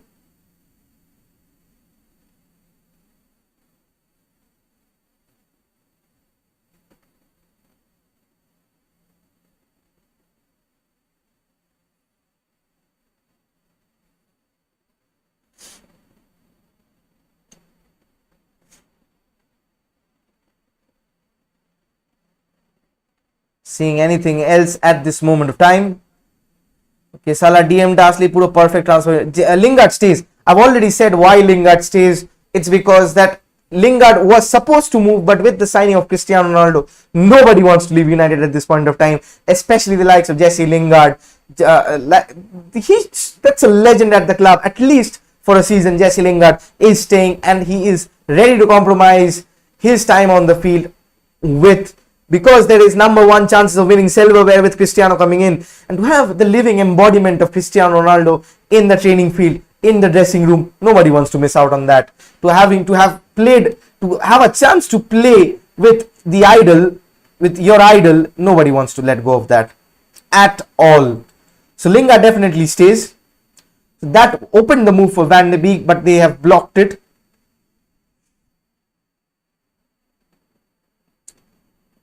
The Newcastle United has completed the signing of 19-year-old striker Santiago Munoz. Okay, Munoz, not Munez, Munoz. Like, I think they did it for the banks.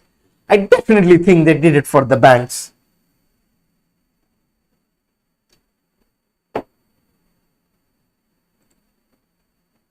%.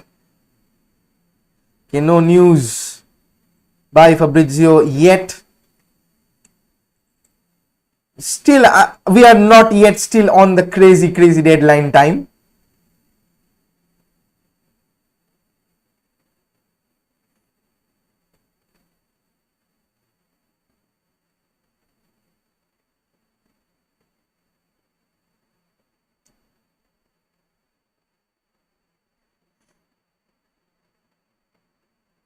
Other than that, there's nothing about Liverpool. Bobby Firmino, I heard, is out almost close to 4 months. So I think they'll probably try to get someone on loan if possible, but they'll probably stick with Jota, and that probably means that Origi stays at Liverpool.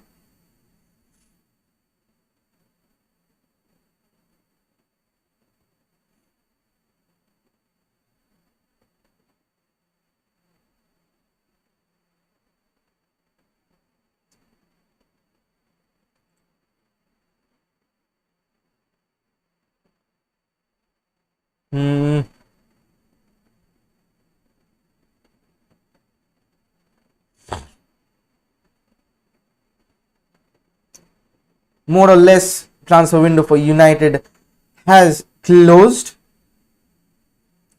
They tried with something, definitely. All the rumors that I have been hearing, they tried with something. They left it late, but that was not happening. So they decided to call it quits, and with whatever the question was. Okay, Antoine Griezmann to Atletico Madrid from Barcelona on loan with obligation to buy for 55 million to be done soon. Loan deal, 55 million, obligation to buy.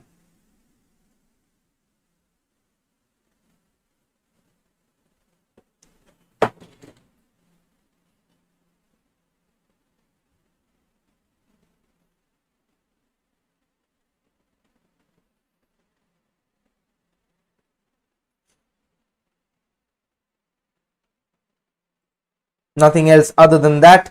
If you're new to the channel, do hit the like and the subscribe button. Absolutely bringing you minute by minute important deals that are going on at the footballing world at this moment of time. If you want to support me on my journey, you can donate to the channel in the numbers above. Other than that, we already spoken about how many deals can be done at this moment of time. There has been a late inquiry about Van de Beek from Roma, but Ole Gunnar Solskjaer will not let him go. Edinson Cavani has already confirmed on Instagram that he will stay at Manchester United this summer.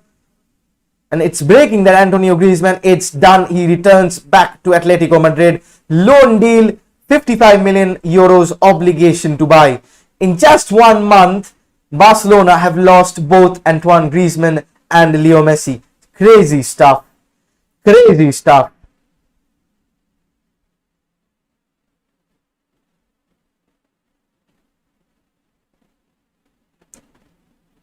I don't think there is anything at this moment of time. I'm flooding Twitter at this moment of time with my sources coming in, pinging my sources. Even they are busy at this moment of time.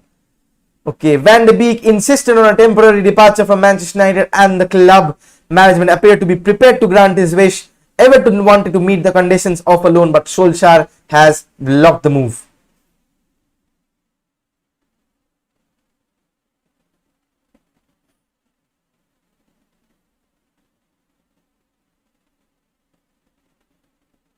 So Solskjaer definitely has plans for Van de Beek. I don't know how, I don't know where, but still Martial and Van de Beek are in the plans of Ole Gunnar Solskjaer.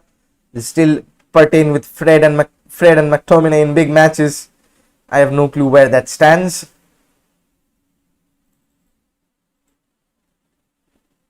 Which team do you think has had the best window in the Premier League? Amra ki bhat khabo na, no more Rice. No, Rice rumors died yesterday night only. There was a huge uproar about Rice, that he could move. Everybody was talking about Declan Rice, but that fizzled out on the night itself. Whom do you think best transfer window? I think Aston Villa. If you talk about with respect to the club, everybody would say United definitely, but I'd say Aston Villa. Signing on Leon Bailey, Emiliano Buendia, and getting 100 million plus for Jack Grealish. Definite win of a transfer window. Definite win of a transfer window.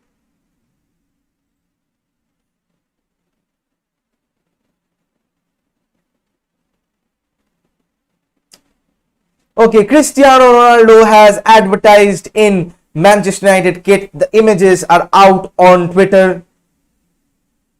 Still, the jersey number is not yet completed.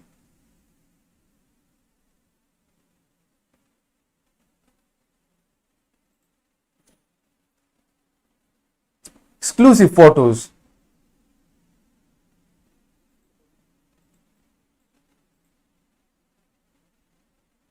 Manchester United milking the whole thing when they haven't. When have they not? Ronnie the Red. You can just check that out on Twitter. Manchester United have tweeted Cristiano Ronaldo in the new Manchester United kit. Sensational stuff.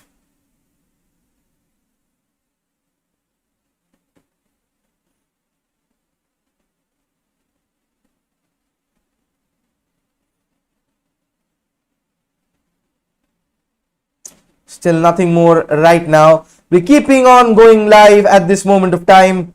Danny Ings too. Yes, I forgot Danny Ings. He's been there too. Ashley Young will be a very, very viable recruit. He's so much fit, he's very underrated, and he'll play for teams like this. He'll play well for teams like Aston Villa, where there is no expectation or no toxicity from his own fan base.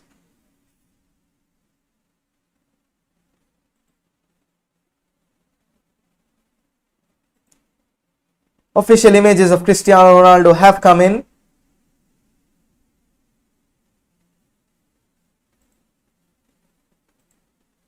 I think I'll give that a post.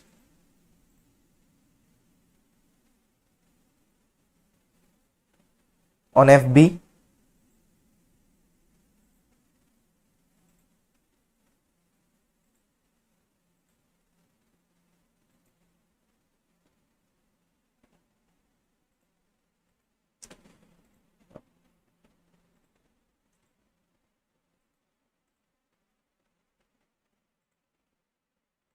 Just have a quick post of that. We'll have a special guest on at 1:30 a.m. half an hour from now, talking about the transfer window as well. Let's just post this thing.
Okay, posting is done.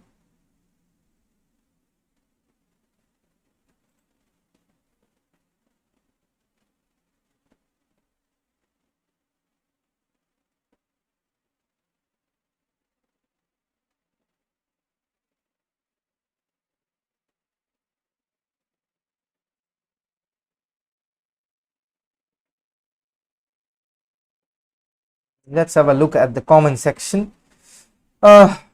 So Alex, this is for you. That was beautiful by Cristiano Ronaldo. Absolutely, that was heart-touching, heartwarming, everything else that any adjectives you can put on to emotions. So much travesty in the transfer window. So much. Like, I'll check the news once more. Let's see if Fabrizio has updated something or not. Okay. Paris Saint-Germain are signing all possible paperwork for Nuno Mendes deal with player, agent and sporting CV. 7 million loan fee, 40 million buy option, no obligation though. Nuno Mendes joining Paris. They did not get Camavinga.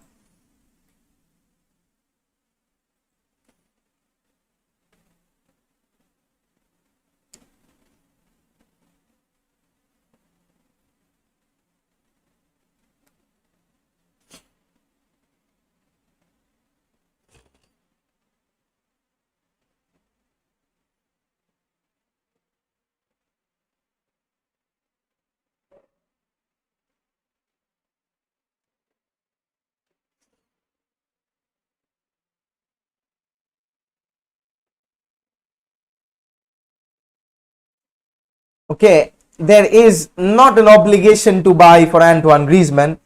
There is an option to buy. There is just an option to buy. What just happened? There is an option to buy. Not an obligation, but an option to buy.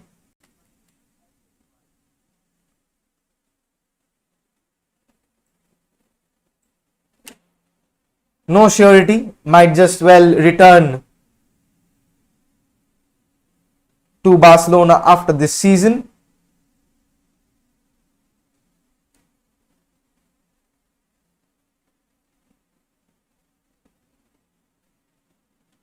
Inter Milan has also a very good window. So they sold Lukaku and Hakimi for 147 million, and they bought Çalhanoğlu for free, Dzeko for free, Dumfries for 12.5, Correa for 25 plus 5. Solid transfer window, isn't that, from Inter Milan?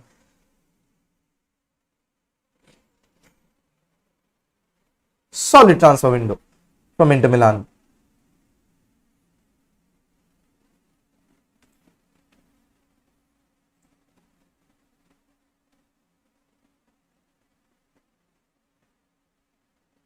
Now the Twitter feed has broken since Cristiano Ronaldo featured up in the United kit. Now all Twitter will break loose. Again, I'm waiting for Twitter to now crash. Okay, Alex Kroll joins West Ham. Done deal and official. Loan with option to buy completed. Tagliafico never met these conditions. So West Ham do sign a left back, and that is not Tagliafico. That is Alex Kroll. Definitely, again, a very good deal by West Ham, if you'd ask me. A very, very well-timed deal, if you'd ask me.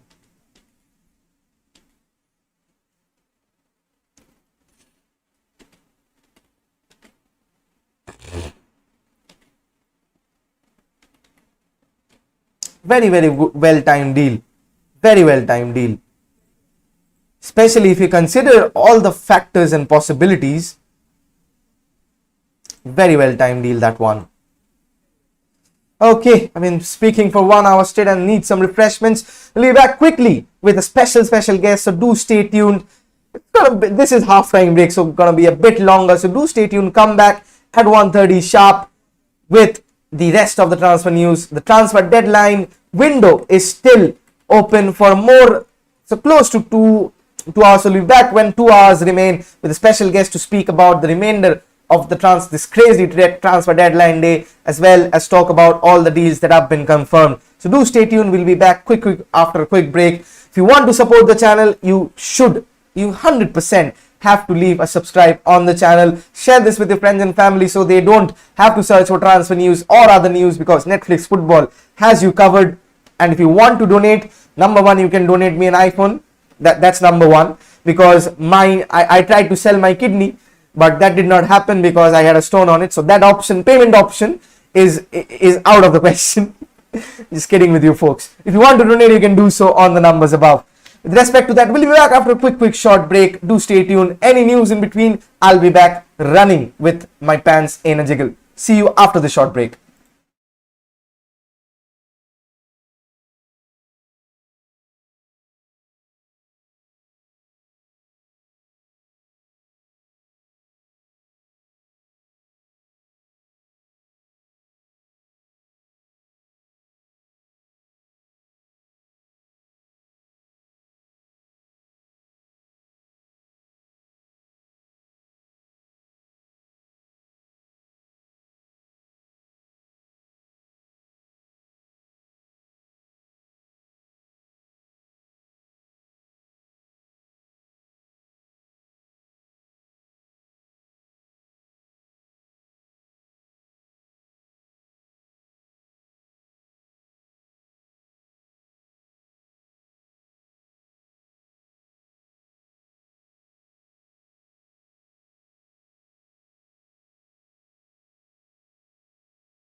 All right, we are back after the quick break. Not quick, if you'd ask me, if you'd have all the questions.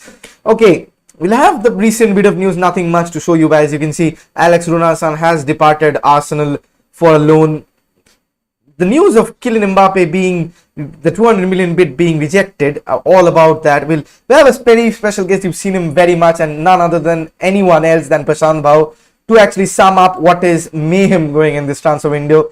He is live with us at this moment of time. All right, since we are both Manchester United fans, and that's a well-known fact, let's start off with the Manchester United window. Sign Tom Heaton, Jadon Sancho.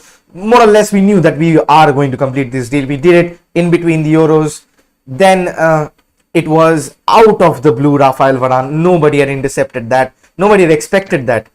Then, if out of the blue was a smaller adjective, then happened Cristiano Ronaldo in the most dramatic ever fashion that was possible. Last time I talked with you in the UCL draw that we did together, we said that about loyalty, about everything, the video that we made. First of all, your emotions on Cristiano Ronaldo joining, and what does that mean for the Premier League? First and foremost, thanks a lot. And I think you're doing a good job by staying live for almost 2-3 hours, man. It's not easy. I know that, it's a lot of hard work, and so commendable job what you're doing. Thank you so much. Secondly, no problem, man. And secondly, my thoughts on Ronaldo is that, was he a signing which we needed? No. Is he a signing which is going to improve Manchester United? 10,000% yes. Is he going to improve the Premier League? 101% yes. All those so-called world-class defenders like Ruben Diaz, Virgil van Dijk are now really going to face a challenge which they haven't faced for some time. Yeah, they might have faced a Lukaku. They might have faced a world-class striker in the form of Sergio Aguero, Harry Kane, but Cristiano Ronaldo is a different breed altogether. He's the winner of all winners. He's the king of all winners, and there is a reason why he's the highest goal scorer in Champions League. 300 odd goals for Real Madrid, 100 odd goals for Manchester United. Wherever he's gone, he's scoring goals. People say that Harry Kane, scores goals for a living, but that should actually be Cristiano Ronaldo's name. Right. He scores goals for a winning. In terms of Manchester United and its impact, right? Cristiano Ronaldo is not signed as a guy who's going to sit on the bench. Okay, let's put this fact very clearly to people who think that, you got Cavani, you got Greenwood, so they will be rotating. No, Cristiano Ronaldo is going to start. And he will start 30 odd games, and you may like it or you may not like it, but that's a fact. How much of an impact is he going to be to Manchester United? I think in terms, if I had to quantify, right, Cristiano Ronaldo is possibly the best signing of this window for Manchester United, ahead of Jadon Sancho and Rafael Varane, because sometimes in a squad, if you want to win, you need to have a winner, and that's exactly what Cristiano Ronaldo is. If you are a bottler, you will keep bottling wherever you go, no matter whatever happens. For example, Mauricio Pochettino, you have to be really, really special to bottle Liga with a squad like Mbappe, Neymar, and all those sort of people, right? If you are a winner, you are going to learn how to win. And also, if you remember what Gary Neville and Jamie Carragher said in the transfer window for United, right? With Cristiano Ronaldo, these young people are going to learn good habits, and good habits like how to train properly. Exactly. As we were saying, that Cristiano Ronaldo comes into the dressing room, 36 years of age. He's still the best trainer amongst the squad. The likes of Rashford, likes of Greenwood, likes of Jadon Sancho, who have looked up to him for so long, will still see Cristiano as the best trainer and will love to elevate themselves to keep themselves in check with his standards. That is all good news for Manchester United, isn't it? Yeah, of course. I mean, you think about a guy like Ronaldo, right? You are not talking about someone who's won one odd league here or there. You're talking about a guy who's won league in England, Spain, Italy, and who's not won league by sitting on the bench. He's won the league by being the best player in each of those leagues. There is a reason why people say that Cristiano Ronaldo and Lionel Messi are two of the best footballers to have ever played football. That's because they are what they are, and there is no match to them. Having said all of that, more than the work ethics, what Cristiano Ronaldo brings is a lot of confidence to this Man United squad. Right. This squad needs a little bit of lift, little bit of push. I kind of feel that, we lost the push as soon as we lost Zlatan Ibrahimovic. He was the guy who wanted to win. And think about it, right? That was the last time we ever won a trophy, when Zlatan was there in the squad. Right. Because that man knows how to win and he will keep winning. Now imagine, instead of Zlatan, you are getting a guy called as Cristiano Ronaldo. Just replace it and you will see how much difference it is going to make the squad. I am not going to say that United are going to win the Premier League, Let's not kid ourselves with that. But yes, United will get some trophy. And I have a very weird feeling that that might just not be a League Cup or a FA Cup. It has to be something big with Ronaldo.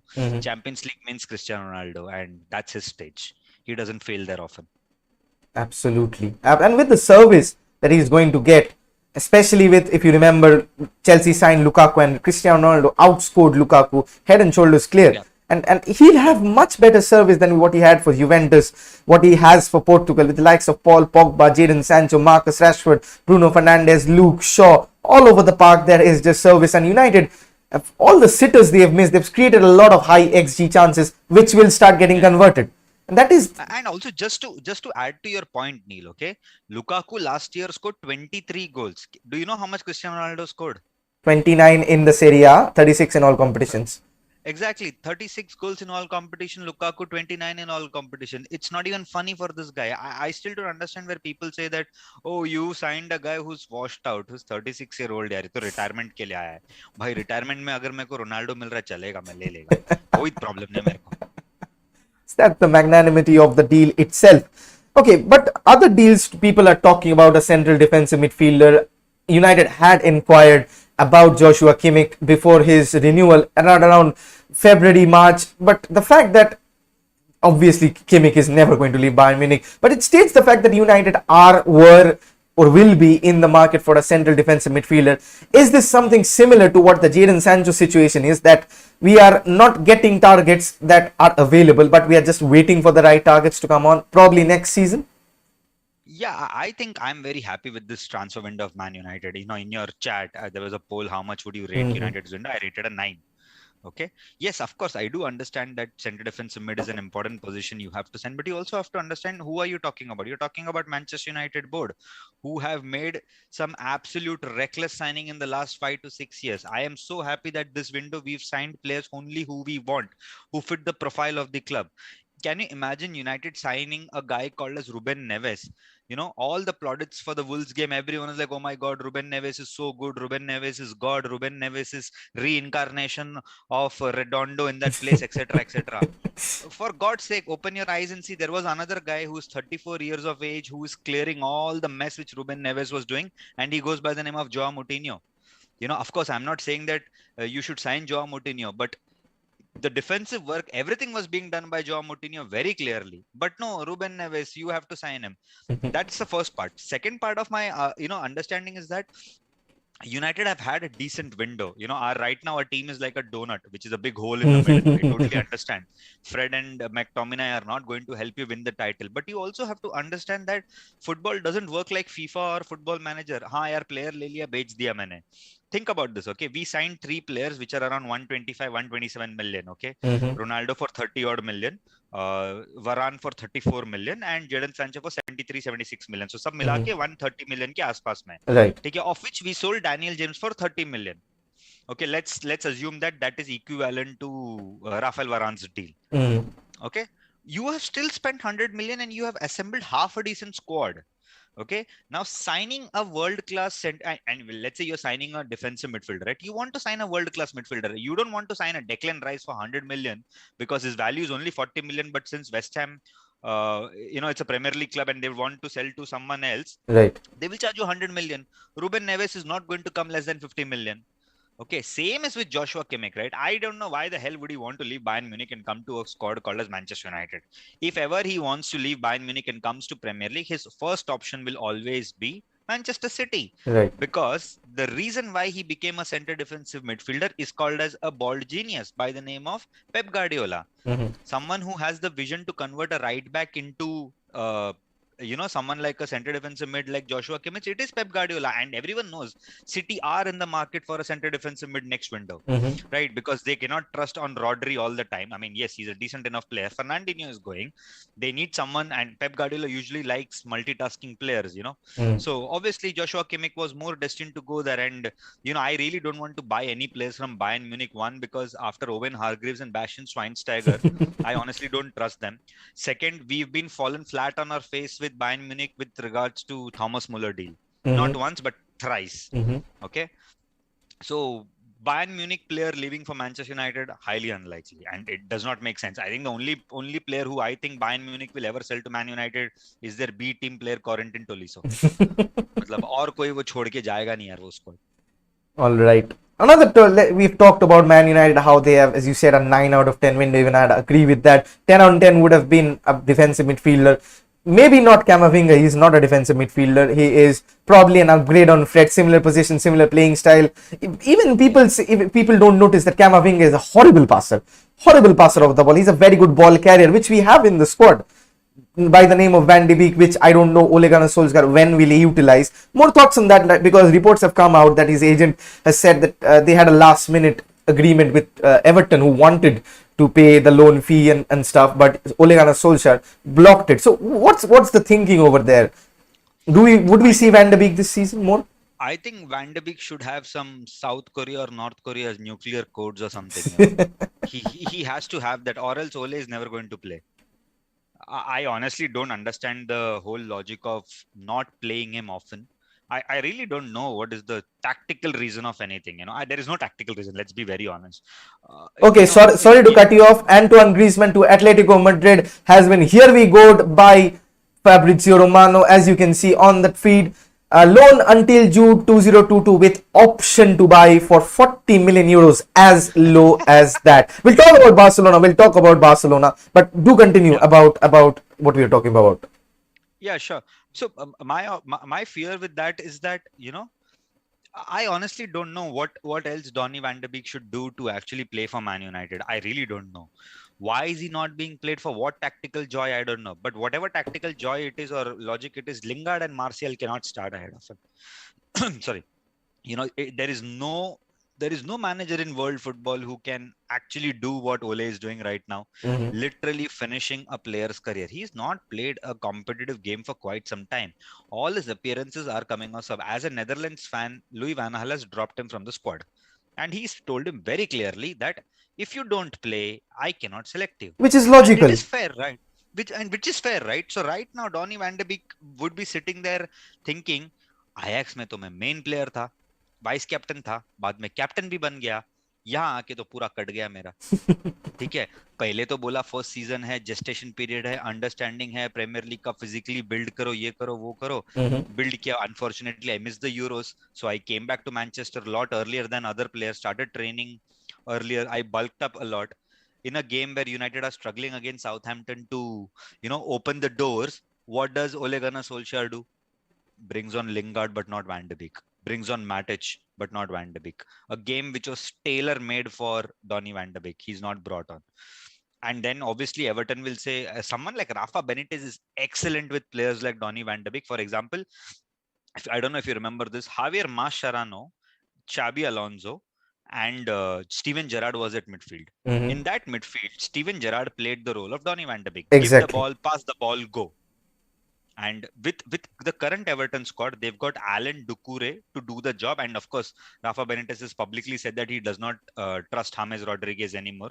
It's probably left. James is probably left on loan. He hasn't left. He hasn't left. Okay. He hasn't left. But yeah. Porto rejected Porto's deal because of wage requirements or something. They couldn't match his wage or something. Whatever. So yeah, so that's the kind of player what he's looking on. And obviously I don't know why Ole has blocked it, for what joy, but whatever it is does not make sense to me. But he's Ole Gunnar Solskjaer, so I'm sure he's got an idea. Talking of not making sense, Barcelona had signed Emerson Royal for 8 million with the buyback clause. He was presented and all in grand fashion. He wanted, even Laporta said that he has a 300 million release clause and he'll stay for years to come. 25 days later, fast forward, he's been sold to Tottenham Hotspur for 30 million on a permanent deal. What's the thinking behind that? Like, that even doesn't make sense, does it? पैसा चाहिए था ना, मिल गया, खत्म. Right now, Barcelona are like those clubs, you know, if you even give them ₹1 profit, they will go and just buy the player or sell the player in their case. They don't have any finances, man. They absolutely don't have any money to do anything. And to be very honest with you, for Emerson Royal, it's a good move. Okay, it's actually a good move. And you actually think about it, right? A guy who played for Barcelona, well, not literally played, he hardly played for 2-3 games, and then he went on loan to Betis for 2 years, got him back, and they're selling him for 30 odd million. That's a decent enough deal, man. So it's not something which I am shocked what Barcelona did, but yes, but it's pretty sad to see a football club of that nature doing such kind of business. Turning into Harry Redknapp, wheeler dealer. Yeah, actually, you know, it's so sad, you know, a club whose legacy is second to none. They're one of the biggest clubs in world football, a club whose youth academy and youth products are looked upon as saying that, you know what, they are the academy for the likes of Ajax, West Ham, Manchester United, Barcelona, not Chelsea, but yeah, you know, those kind of clubs. Vitesse Arnhem, which is Chelsea's youth club, but yeah, those kind of players, those kind of academies, right, which are so well sought after, a club which believes giving chances for young people. But the financial mess has become so bad that they are just doing anything for their survival right now, and I don't blame them. They have to have a football club, then only they'll survive. Whom do you blame? Because how did they get here? The first person to, in my opinion, to be blamed is Lionel Messi. It's a very unpopular opinion, but that's a fact. And the reason why I say that is because he was so brilliant for them. The club did not think anything when they were offering him that kind of money. You know, the club did not think even once about, in order to accommodate Lionel Messi's needs, what all they're going to do. Of course, a lot of blame goes to the management. You know, I'll be very wrong in saying that 100% of the blame is to Messi, but yes, he is one of the reasons. And also, Lionel Messi is like their version of Sir Alex Ferguson. The club did not think anything beyond Lionel Messi. Right. They assumed that Lionel Messi will started his career here since we gave him a growth hormone. तो वो तो कभी छोड़ के जाएगा नहीं, वो तो यहीं रहने वाला है.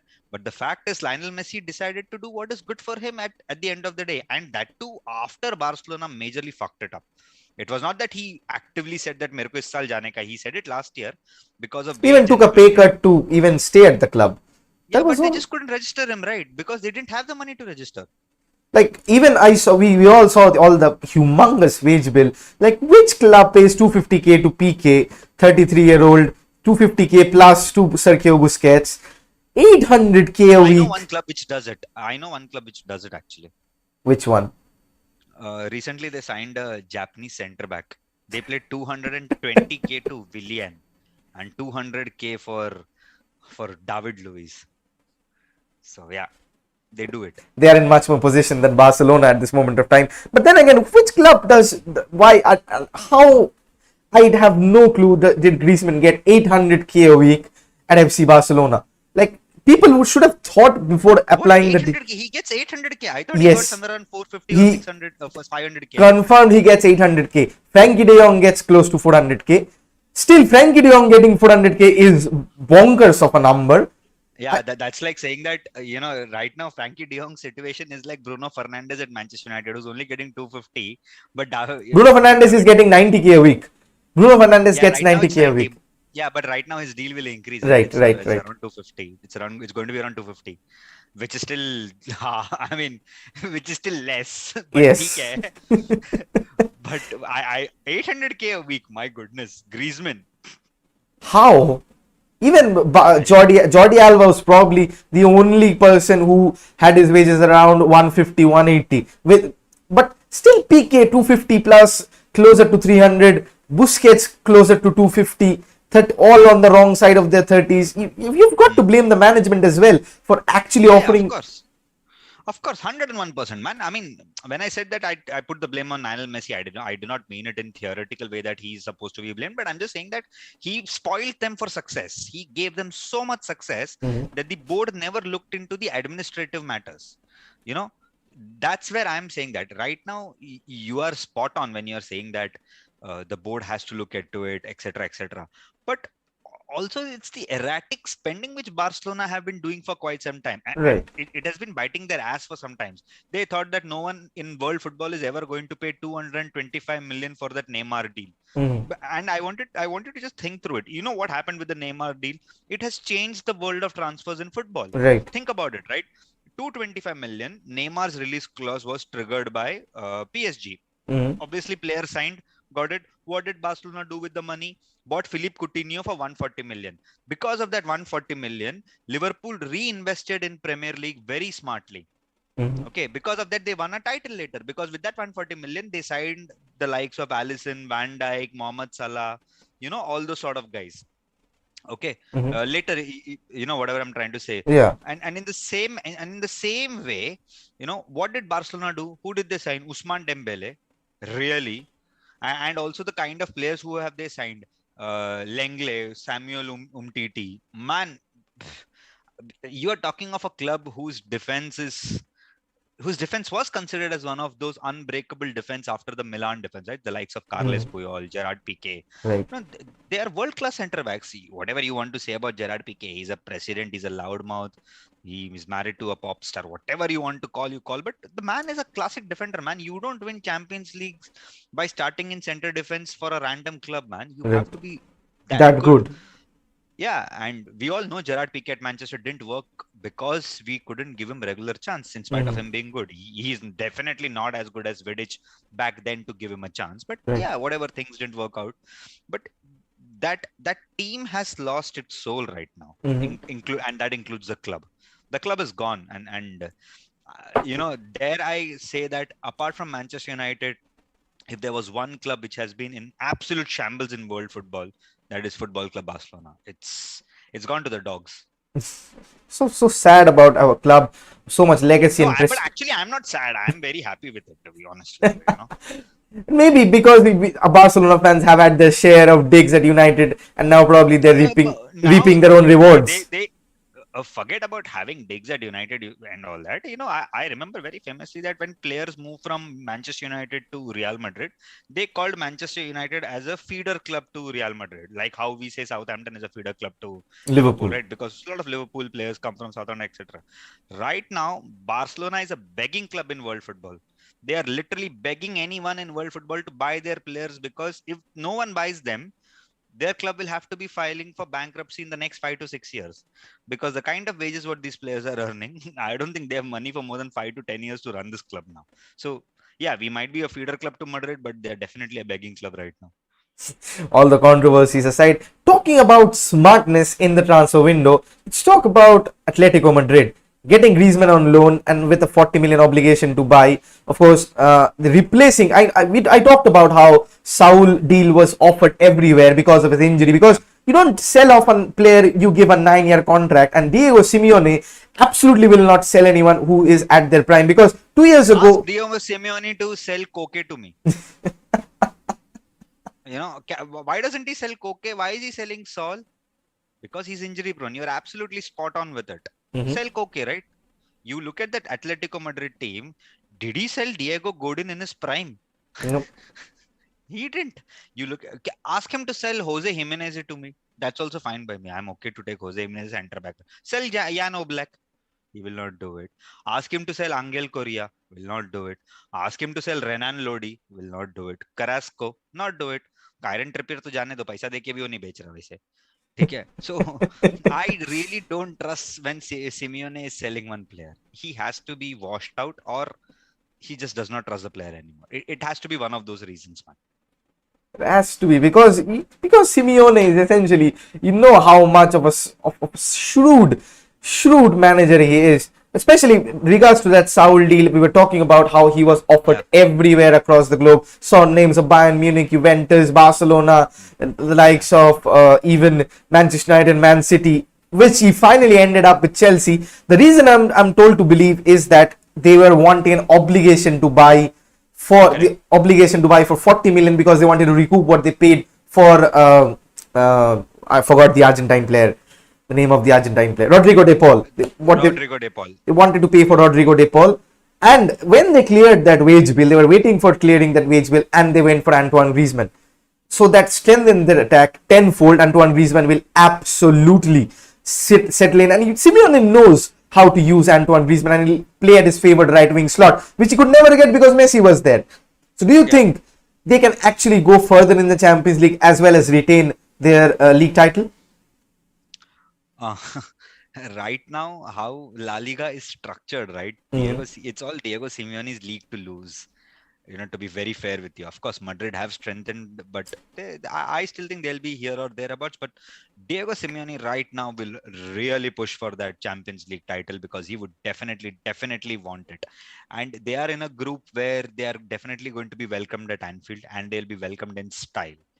Okay, and it has to be Diego Simeone's men who would absolutely have to take the game to Liverpool and then tell them that what they're here to win, and that's Right. where Luis Suarez and Antoine Griezmann will come into picture. See, Atletico Madrid do not have a world class squad. Let's not kid ourselves with that squad. Okay, Mm-hmm. they have a decent enough squad. But they have a They world don't have. class team, don't they? Not just squad, they have world class. Like, it's so gelled together, isn't it? Think about it, Neil. Atletico Madrid are exactly like Liverpool. They have individual Right. players who are brilliant, but if you want to take them in your team, you would not. But collectively, they are like wolves. They will hunt you down. They Spot will on. come hunting for you. That's what Liverpool have been doing in the Premier League for the last 5-6 years since Jurgen Klopp. That's what Atletico Madrid have been doing under Simeone. This team of Simeone, they will hunt you down in packs. They will hunt you down. And uh, what really troubles them, is the fact that sometimes there are teams who reach a certain level and there's no X factor in the team to win. If you think about their Champions League, why they lost to Real Madrid, because of an X factor called as Cristiano Ronaldo. Not every team has got that X factor. Mm-hmm. Right now, Simeone is in this club for 10 to 11 years now. It's almost more than a decade. He's managing Atletico Madrid. I think he came in 2011 or 2012. Mm-hmm. That year, uh, it's reached that stage where there will be questions for him to win the Champions League. And he would definitely want to win it. See, he's won the Europa League. Okay, he's won the Europa League twice. He won it in his first season only. Mm-hmm. He's runner up in Champions League twice, 13-14 and 15-16 season. Mm-hmm. Now he needs the trophy. He cannot be a Juventus kind of a manager. That man Getting is there but class. not getting there. That is Massimiliano Allegri, because whatever. But Diego Simeone can win it with this Atletico team, but they would have to have one of those days where everything clicks for them. Rightly so. Talking about clicking, something did not click for the other half of Madrid, the Real Madrid side, is that the last bid that went in for Kylian Mbappe was 220 million. I'll talk about PSG first. Number one, are they mad? Bhao? Are they mad? Or number two, do you think that the next day Kylian Mbappe will sign a contract with a release clause? What like there is. Yeah, I know what you're trying to say. I had this discussion with a friend of mine. I was like, there is no chance Kylian Mbappe signing an extension at PSG. If he wanted to sign an extension and wanted to do welfare of the club, he would have done it long back. He's got absolutely no interest for it. There is a reason why Monaco fans hate Mbappe so much, because he and his agent literally toyed Monaco for his deal to PSG. They did not let him. First is that. Second is, PSG are not bothered about that 200 million. यार वो शेख है, उसको 200 million यानी वो आधा litre oil बेचेगा crude market में, उसको पैसा मिल जाएगा. This is the question of ego. Okay, the ego what PSG have right now is they don't want to look like a club where anyone can come and take away a player, because they took Sergio Ramos for free. Think about it. He is Real Madrid's icon. He is the face of Real Madrid. He's not a guy from Sevilla who moved to Real Madrid as a right back and went, a career which was half a decent. He is the leader of Real Madrid, even without a captain's armband to a certain extent, right? After Iker Casillas, who had the armband? It was Sergio Ramos, because he's a leader and he is the most iconic footballer of Real Madrid after those big names like Ronaldo, Kaka, and all those kind of people. They took him for free, man, and it was a big joke. And that's why Thiago Silva raised a very valid point that I was little bit older than Sergio Ramos, but you never gave me a 2-year deal, but you gave Ramos a 2-year deal with double the wages what I'm earning. Right now, Real Madrid have doing their best to sign Kylian Mbappe. I think they should be very happy that the bid got rejected.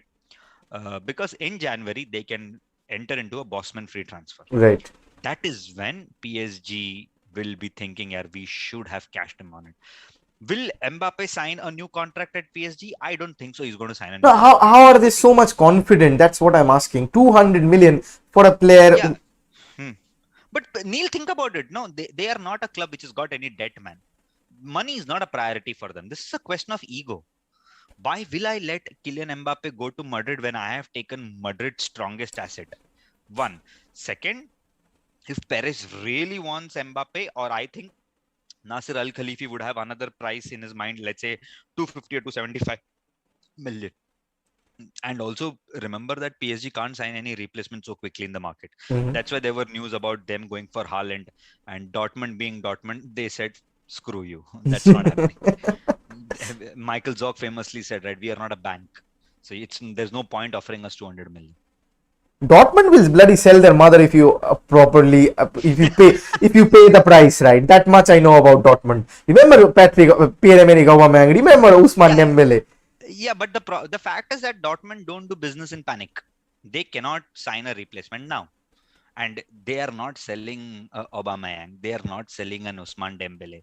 They are selling a guy who is right now walking toe to Kylian Mbappe, saying that you are not the best footballer or the best young footballer on planet Earth. Mhm. I am going to give a run for your money. Mhm. Someone has to be really stupid to say that Erling Braut Haaland is a one-season wonder, or Erling Braut Haaland's form will come to an end one day. Someone has to be really stupid. The man is a goal machine, man. You look at his fitness, you look at the kind of physique what he's getting. He's developing so much as a footballer. He smells goals from nothing. I am so jealous of Dortmund of having a striker like him. You cannot sell him. If you are going to sell him, it has to be a big money. Mhm. But if you don't do it, PSG also know that I will lose Mbappe for free in January, but I Mhm. can also get Erling Braut Haaland for 75-80 million as a release clause in January. Not a big loss. 80 million is nothing. That much Ander Herrera, half of that Ander Herrera earns as wages. So True fact, true fact. That was PSG, Real Madrid indeed side Eduard Camavinga. But does that actually have promise of Paul Pogba signing that new contract at Manchester United? I don't know, man. That's Paul Pogba. If you ask me my wife's mood, I can tell you what's her mood like. But if you ask Paul Pogba, Manchester United, and Raiola, I honestly don't have an answer, because Raiola has said everything what's wrong about Manchester United, and next time he will again come with a client to Manchester United and say, "Bhai, mera player le lo tum." So I But honestly, yeah. isn't it an indication that Mm. Mino Raiola, who runs his mouth for a living, has been awfully quiet about Paul Pogba's situation, about the Manchester United situation, because he thinks that maybe the wages Manchester United will be offering, nobody else can offer. And this is a winning, because he said that Paul Pogba wants to be in a winning project. I don't know if signing Cristiano Ronaldo, if this isn't a winning project anymore. You also think of the fact that he's Mino Raiola. He plays his card close to the chest. He will only show the card when it is a time where United are going to be hurt the most. My whole worry with the Paul Pogba situation is that how many clubs in world football actually do this, man? Sign a player for world record fee and then lose him for free. I don't want to lose Paul Pogba for free. If you want to sell him, you could have sold him in this window. Now in January, if any club comes and talk, right, and you think about the clubs who would be interested to sign Paul Pogba, Real Madrid are one of them. Even if they sign Kamavinga, but their midfield is old. Cruz, Modric, Casemiro. Paul Pogba is an obvious replacement for Luka Modric. Mhm. Kamavinga is an obvious replacement for Tony Cruz. I'm not saying that like for like, but I'm just saying Mhm. that midfield trio. Right. They can obviously slowly and steadily Valverde buy is a there team. as well. Yeah, they can slowly and steadily build that midfield very calmly and politely. And also when you in your team, if you have an Eden Hazard and if you put Paul Pogba as a number 10, which he usually likes and does not like any pressure, you are going to breathe fire, man. And on top of it, you're getting Kylian Mbappe. That is Galacticos 2.0. Mm. Okay, with Manchester United, the situation is very simple for Paul Pogba. If by December United are not in the top of the league or not nearby, or not in knockout stages of Champions League, etc., Paul Pogba will say, thank you for your contribution and your wages. I enjoyed my time at Manchester. It's time to go to Spain or any other club. Like, why are Manchester United? Because United have been smart very recently with respect to Yeah. dealings, not panicking. We saw all the deals going on early at this point of time. But if we heard from Fabrizio Romano that if COVID hadn't struck, he would have been a Juventus player. So United anticipated Paul Pogba's movement. They have been smart. They had been running replacements. That's probably why Donny van de Beek was signed. But at this moment of time, this window has gone. Paul Pogba hasn't moved. January comes in and there is a chance for a pre-contract agreement or a Bosman agreement, as it's all well known. So how are United are even putting this very close to their chest? Do United believe that they can persuade Paul Pogba with because Paul Pogba had problems that United does not have: ambition. They signed Bruno Fernandes, who outperformed Paul Pogba. Then he had ego issues, which was reported, but I don't think so that was there. Then we signed Jadon Sancho. I'll tell you the whole scenario of Paul Pogba. Go on. Okay? Paul Pogba, when he joined, he said that I can't do defensive work, so United signed a defensive midfielder in Nemanja Matic. Paul Pogba said, I need to play in midfield too, where especially I want someone to cover my work. So United gave more chances to Scott McTominay. Then Paul Pogba said, I want to play on the left-hand side of the midfield, so you need a number 10 who can help me release my load to a certain extent. He was Bruno Fernandes. Then Paul Pogba said, if you play me on the left wing, I want a fullback who can really work hard and cover my, cover the parts where I miss it. Luke Shaw is doing that. Now Paul Pogba will want Halley's Comet. I am not going to give it to him. Okay. If in a team, if you have Ronaldo, Varane, Sancho, everyone, and you still think that the team is not ambitious enough, then, sir, I think you have an issue with you, not the team. Yes, agreed. It may not be a Antonio Conte manager. I also understand that it's not a Carlo Ancelotti. I also understand this is not Sir Alex Ferguson. But Paul Pogba, I think somewhere down the line, don't you think your own performances have been going like an ECG graph in the last 5 years of Manchester United? I cannot say that he had one consistent or one brilliant season.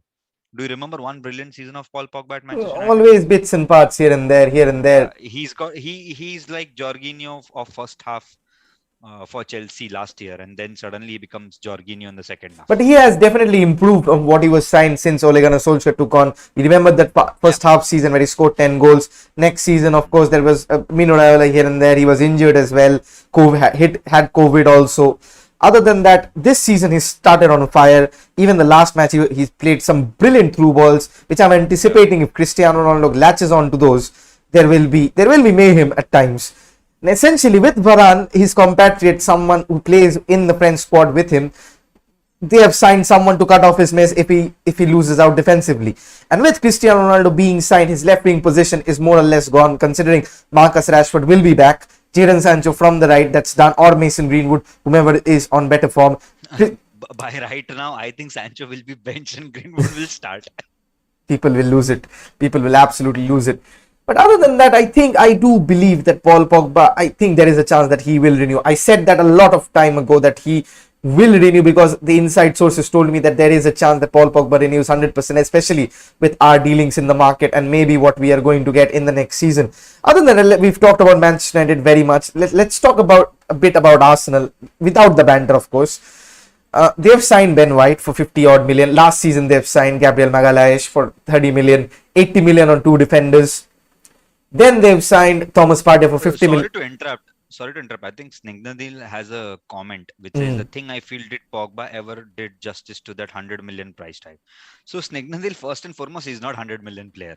Let's really get this out of the head of people that 100 million. No, he's not 100 million player. And also the price tag is not determined by players. It is determined by the market. So the transfer fee of Paul Pogba is 89 million pounds, or if you want to calculate it in euros, yes, 105 million plus 5 million bonus is what you have. If you ask me, is Virgil van Dijk a 75 million defender? Of course not. But right now, if you sell Virgil van Dijk, he'll be not less than 150, 200 million. The price of the player does not determine the quality of the player. Mhm. Manchester United as a club have always signed players of higher value. So the price is never an issue. We broke the British transfer record for Roy Keane. We broke it for Juan Sebastian Veron. We also broke it for Brian Robson, Di Maria, Lukaku, not Ronaldo, Rooney as the youngest teen footballer, etc. Has Paul Pogba done justice to the 100 million price tag? No. I honestly don't think he's ever done justice to that price tag. And also, the feeling of justice is very different from you and me. Some Mhm. United fans say that on an average, he gets you 10 to 12 assists every year in all competitions, 5 to 7 goals. What else do you expect from him? Some, people like me say that I don't care about assists or goals, but he has to turn up in big games and show why he's the best midfielder in world football. Has he done that out of 30 games a season? No. He's done that 8 out of 38 games a season, Right. but he's still not a big game player. Of course, he loves the big occasion. He's more than half a decent player in big teams versus big teams. But yes, overall, I would rate that transfer on a scale of 1 to 10 at a 6. It's still not a 7. If he does deliver United a Premier League this year, that from 6 it goes to 9. Right. To talk more much about, let's go back to Arsenal. 80 million on two defenders. Thomas Partey 50 million. Martin Odegaard for 30 million. So 80 million on two midfielders as well. Nicolas So you Pepe. said Partey, it's Ben White, better than Varane. So 80, I'm serious. my point is 80 million for two defenders, 80 million again for two midfielders. Already after having given the number 10 jersey to Emil Smith Rowe, you don't know where that is coming. 85 for Pepe. They already had Said Kolasinac. They already had Kieran Tierney. Still went for 20 million in a fullback. Like You forgot one more guy, Aaron Ramsdale. 30 million for bloody Aaron Ramsdale. Letting go of Emi Martinez. Hmm. Like, is the club I- is the club badly run, or is Arteta getting all the skip? Is something very wrong with the club that Arteta is getting scapegoated for? So first and foremost, let me address the issue of Emi Martinez. Emi Martinez is a wrong choice to put to Arsenal because Emi Martinez was always a third choice keeper. He had never pushed Arsenal to the first spot. Mhm. That's why he was sent on multiple loans. Yes, when Bernd Leno got injured later 2 years back, a couple of years back, then Arsenal pushed Emi Martinez. By the time he was already a free agent, Mhm. and he wanted certain wages which Arsenal did not agree to. That were little bit exorbitant for them for a third choice keeper because they believe that Bernd Leno will be back soon. And let's not kid ourselves, Bernd Leno is a class keeper. Mhm. Had it not been Bernd Leno, Arsenal would have lost every game 8-0, 7-0, because even the Brentford game, he kept them in the game. Even the Chelsea game where Lukaku ended Pablo Mari's career, they would have gone far worse had it not been Bernd Leno. Okay, so he's a decent keeper. Emi Martinez had to go because he had Argentinian dreams to play, and credit to him, he moved to Aston Villa, a small club, relegation-threatened club. People forget that Aston Villa was saved from relegation a year back. Emi Mhm. Martinez moved to a team who just saved from relegation, and then he pushed on for his career. And credit to him where Aston Villa is to a certain extent. Mhm. That is one. If in your squad you have Rob Holding and Callum Chambers still, right, then you are in big trouble, man. Then you are in absolute big trouble. I mean, both of them are not even championship level players. Rob Holding and Callum Chambers are bang average. I don't know why are they still in the club for so long. If you Mhm. look at that Arsenal squad, there are some of the players, if I take their names right, I'm like, I'm so glad we have Fred and McTominay. For example, think about this. I said two names, right? Callum Chambers, Rob Holding. Mhm. Sheed Kolasinac. I don't know why is he a fullback professionally. He should have been a Russian hitman or someone like that. Okay. Then there is Mohamed El Nini. They thought they're going to sign another Mohamed Salah from Egypt, but sadly he's not. Mhm. Okay. They have Eddie Nketiah, who's one of the most promising footballers I have ever seen coming from Arsenal, apart from Emil Smith Rowe. Mhm. But they don't use it. They want to play someone as fullback. They don't play him as fullback. The kid wants to play as a right back. Request Arsenal to please play me in that position on Instagram. Arsenal don't do shit. And then they ban the kid from first team. You told me not to have banter about Arsenal, but I didn't have any banter. I'm just telling you what is exactly happening. You know, and imagine a club who said at the start of the season, especially Arteta, who said that we are not sure about Granit Xhaka and he might leave. Mhm. He signed a 2-year contract and is captain of Arsenal right now. A club whose captain is Granit Xhaka, you are in big trouble. You are in big trouble if your club captain is Granit Xhaka.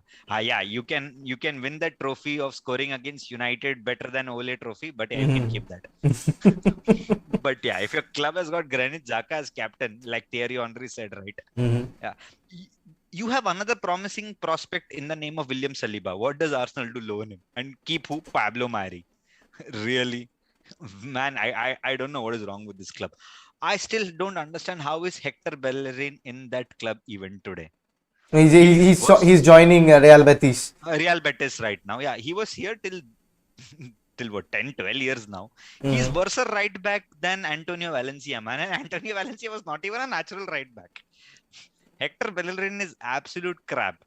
But yeah, no, I don't think Pablo Mari will ever play for Arsenal because Lukaku really ended his career that day. He absolutely bossed him, you know. But Mhm. Arsenal's big issue is the squad. They need Right. a massive rebuild, and knowing their owners, they won't give him anything. But they have So spent the bucks, haven't they? That's my question. It's not that they have not spent. They've spent more than Liverpool. They spend more than see, anyone in this they transfer have market. spent, like Roy Keane said, right? They have spent on players who are future, not current. Mhm. Okay, and that's not a good sign. And future only, I honestly don't know how is Arteta still at the job. They would sack him if this is continuing. Let's say, Joachim Low is available, not even Antonio Conte. Joachim Low is still a mid for Arsenal. Still, uh, they have Arteta.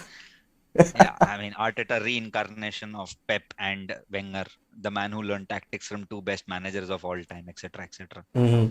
But yeah, if you really have Arteta as a manager right now, even after such a bad time, I really doubt club's ambition. And I'm glad Arsenal are not changing their manager. I honestly don't want another top manager to come to Premier League. अभी ये टुकेल Pep Guardiola वही बहुत है, अभी एक Okay, और आ जाएगा वो Sneak अलग Donil बात is है. talking about. Talk about Martinelli. He's such a great striker. He's definitely a 20 goals a season player. He's deprived of the chances. Where's that going wrong? See, Martinelli is a great player. I agree, and it's a very smart observation. I totally understand it, but he hasn't done anything good for himself. He got injured at the wrong time, Mm. and also as a striker, right? If you get injured, then you take some time to get back to form. And also, Gabriel Martinelli hasn't looked the kind of player he is uh, post that injury. Right. You know, he's always looked hit and miss kind of a player. I remember there were comparisons of him and Mason Greenwood, all this sort of like he's good, he's bad, etc., Mhm. etc. He's had a niggling ankle and calf injury for quite some time. He had a knee injury because of which he had to miss almost half a season, 2019-20 season. Mhm. Arteta is benching him because right now they have Aubameyang and Lacazette as problems who themselves they don't know how to deal with it. Right. Gabriel Martinelli is still not ready to lead the number 9 of Arsenal. For him to lead the number 9 of Arsenal, there has to be someone who shows him the way. Aubameyang is definitely not showing the way. As per rumors, I don't want Alexander Lacazette to show way with Martin Odegaard. So, Okay. Very quick news that Fenerbahce president says mm, that side Kolasinac's side contacted us. They asked for a 3-year contract and 3 million euros per year with a 3 million signing on fee. mm. And then he says we didn't. That speaks volume of the player, man. Like so blunt. 3 million, 3, we didn't. मतलब पहले 4 होता तो भी विश्वास होता था, but ठीक है. Oh goodness. We talked about Arsenal enough in all our podcasts. Now going over to their North London rivals, Tottenham, with the shambles of a position they were after Jose Mourinho left. Nuno Espirito Santo, who's joined Tottenham, signed Brian Gill, sold off Eric Lamela, signed Christian Romero, Emerson Royale now, and most important thing, this made Harry Kane stay. Are they the biggest winners of the transfer window apart from Aston Villa? I honestly don't think Harry Kane had a choice apart from turning up for training and stuff. Harry Kane has to understand that he's dealing with Daniel Levy, who does not take shit from anyone. He had no choice, man.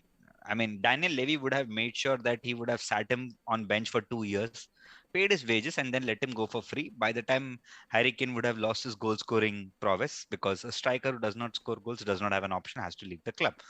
So I honestly think Spurs have had a good window. Let's not get ahead of ourselves saying that they're too good, etc., etc. I think Nuno will get that squad tested to bits. You know, he sold one of the best players Spurs have, which is Rabona King Eric Lamela.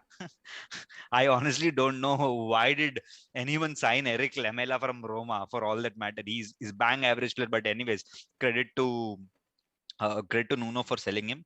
They've got a decent squad, man. You look at the squad in terms of, they have got two keepers, which is Hugo Lloris and Golini. You know, in terms of their fullbacks, they've got Reguilon, they've got Matt Doherty, who, poor guy, does not get a lot of chances because of, you know, Serge Aurier, and they were trying to offload Serge Aurier. They've got Davison Sanchez, Joe Rodon, Tanganga, Ben Davis, Christian Romero, who they recently signed. You know, they've got a decent enough centre back. And you look at that midfield, I think one unsung hero in that midfield is Pierre-Emile Højbjerg, who's one of the most important players. They've got Eric Dyer, they've got Winks, they've got that guy, Argentinian guy, Giovanni Lo Celso, Dele Alli, who's trying to get back to the squad. He already scored a brilliant goal. Then they wanted to get rid of Ndombele because he's been told that he's not in any plans. Right. Then they have that Oliver Skip, who's a regular right now. They've got Heung-min Son, Harry Kane in forward, Steven Bergwijn, Lucas Moura, and Brian Hill. So the squad looks good. They've rebuilt it well. It's still not good enough to challenge for the title, but I would go till this far to say that Nuno Espirito has cleared 80% of the mess of Jose Mourinho. There are a couple of other places which they need to look. One of the big places they need to look is a Hugo Lloris replacement. He's not good enough anymore. Yeah, of course, he's kept 3 clean sheets, etc. His reflexes are not that. He's 34, 35 now. You know, they will have to, and they've signed a keeper right now, Golini, but they have to sign a backup keeper for him too. Golini is a very young keeper. He's 26. He will enter his peak soon, but they'll have to find another keeper soon. The defense still looks shaky for me. Davison Sanchez in your squad is a fun player. They also have to get rid of Serge Aurier. He's of no use. Okay, as news is coming in right now, Donny van de Beek's agent has gone berserk. Absolutely gone berserk. He's given a heated, angry interview that Donny wants to play football and the club is blocking that. Club has blocked numerous offers for Donny van de Beek to go out on loan, and he's absolutely held nothing back with that. So, what are the repercussions on this? Because Ole Gunnar Solskjaer, who's a disciplinarian, if you ask me, will not tolerate this, would he? Does that hamper his chances more? Already, if it was worse, how worse can it get? I honestly think this is Ole Gunnar Solskjaer's fault, to be very honest with you. If you don't want to play a player, or the player is not in your plans, then tell him up front. Ole Gunnar Solskjaer has been saying in the media, there are plans for Van de Beek, there are plans for Van de Beek. You are not playing him in regular Premier League games. Then when are you going to play? In Champions League games, where he's already not played, not in regular touch, then you're directly going to play in Champions League games where he will screw up, and then you will say you're not good enough player. And his agent is right to go to the extent and saying that if he's not playing, then let me know. I'll find a deal for my client, which is his job. And with this, is his chances going to get affected at Manchester United? No. I think Ole is a much mature manager right now than what he was. And he will make sure that, you know, this is addressed, because you cannot bench Donny van de Beek so much. You cannot. You know, if you're not interested, then let him go. I don't know where that deal went wrong. Also adds that he loves the game, wants to be on the pitch every week. It's like he was assured game time, but so many contrasting reports. He said that he was assured time. He was supposed to be given the chances, but weren't. Okay, last topic before we actually let you go off to sleep. I'll still be there till the deadline day. Is I wanted to talk about Bayern Munich and all the recruits, but it's a foregone conclusion. It's Bayern Liga. for that reason. But going back to La Liga, especially, you see maybe people asking about the new TV deal. Probably clubs will get a lot of more cash influx. You think the likes of Real Betis signing Hector Bellerin, who's just been confirmed, maybe a few clubs, Sevilla signing Eric Lamela, also, and keeping hold of Jules Koundé as well. Do you think La Liga can actually be a better league without Lionel Messi, with every income being distributed equally? Because most players leave La Liga because of the Premier League. Number one, for the money. Number two, playing like what we said of Rafael Varane. What Real Madrid fans were like humping on Rio Ferdinand, but then Rafael Varane confirmed that it's not at all like it's so fast. It's stupendously fast. Attack, counter attack is the word they use. Yeah, and also if you have Fred ahead of you, then double fast. So do you think? But to answer your question, man, to answer your question, right? I honestly think La Liga will be a lot better this year, not because of Messi or Ronaldo leaving for their respective clubs, but for a simple fact that I think it is level playing grounds for all teams. Like you rightly mentioned, someone like Hector Bellerin. See, Hector Bellerin, no matter whatever you say, he's a crap player for Arsenal, but he is a decent enough footballer, man, and he's going to Real Betis where they will get an experienced person who knows to play the game. Right. You know, they're not signing some random footballer right now. Atletico Madrid right now look like a good unit. Okay. Sevilla have managed to keep Jules Koundé, which is a big statement coming, saying that this is what the price. Obviously, Luke Monkey being there, he did act as how he plays. All the teams in La Liga are almost on the same points. You know, they're all at 7 points. They all won 2, drew 1. Top 6 teams are at the same point. Barcelona, Atletico Madrid are at the same point. Sevilla, Valencia, Real Madrid at the same point. It's too early to, as of now, to say what's going to happen. But we all know for a matter of fact that this is not the Real Madrid what they had of Sergio Ramos, Varane, even Khedira, last Diarra, the kind of lineup what they used to have as backup. Right now, Real Madrid squad looks like human enough to beat. Exactly. Barcelona squad really looks. So Barcelona are like Arsenal in that league right now. So Atleti fans' statement is that Barcelona paid us 120 million for Griezmann. Then they gave us Suarez for free because of him, though through whom which we won the league. Then they couldn't register Messi because of Griezmann's wages, and now they're giving him back to us on loan with an option, not an obligation to buy. Like, yeah, it's crazy with what's happening with that football club right now. I honestly don't know. There has to be someone really stupid. There has to be some Arsenal fan at Barcelona doing this kind of you know, honestly speaking, if you look at Arsenal deal and Barcelona deal, there has to be something common, you know. Martin Odegaard is being sold for 40 million, okay, from Real Madrid to Arsenal. United are getting Rafael Varane for 34 million. Someone is looking at football somewhere and saying, what is happening? Matlab, kuch to logic hoga yaar, dono. They signed Camavinga with the Odegaard money. Yeah, they signed Camavinga with Odegaard money. I mean, something is really wrong at that football club. Same as with Barcelona, man. So I really think La Liga will be a lot more competitive, but if I had to predict who's going to win, I really think Atletico Madrid will win at this time. There's no other choice, is there? There's absolutely no other choice. Oh, okay. Edouard from Celtic has joined Crystal Palace, official and confirmed by club statement. That is a very good deal. Patrick Vieira only wanted him. That is a very underrated deal. I follow Costa with his Scottish League analysis, and he rates Odison Edouard very highly. Okay, official and confirmed. 1%, man. He's a top player, and Crystal Palace were looking for a good striker, because you look at the squad, right? They have really let go of a lot of people. And you know, and they've signed some quality people in the form of Mark Guehi from Chelsea, who's a centre back. They've signed Will Hughes from Watford. You know, all those sort of guys. They've let go of Mamadou Sakho, Scott Dan, Gary Cahill, high wage players, and then they've signed Nathaniel Klein has come into the squad, Premier League experience. Joachim Anderson from Lyon. You know, those kind of players. So with the additional striker, right? With the kind of team what Vieira is trying to build, okay, I am only worried of one fact, that they will lose the stability without Roy Hodgson. One thing with Roy Hodgson I clearly knew was the team was stable. They'll Right. not relegate, they'll not be in the top of, they'll be 14th and they'll be very happy. That was there with Roy Hodgson, but with Vieira, I think he will be the first to get the sack in spite of signing so many players. Same happened with Frank de Boer when he was in the The Premier best League. manager ever. Louis, Jose's best friend. three matches, three losses, and we remember all the press conference. Jose was box office, absolutely Yeah, box office, 100%. but Absolutely. not in the dressing room, of course, only in the press conferences. No, he was box office in training as well with POGBA.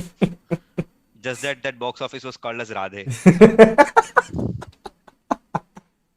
All the banters at around 2:30 a.m. at local time. Prashant Rao, thank you so much. Was very informative. We like literally blasted Arsenal and Barcelona every moment we got.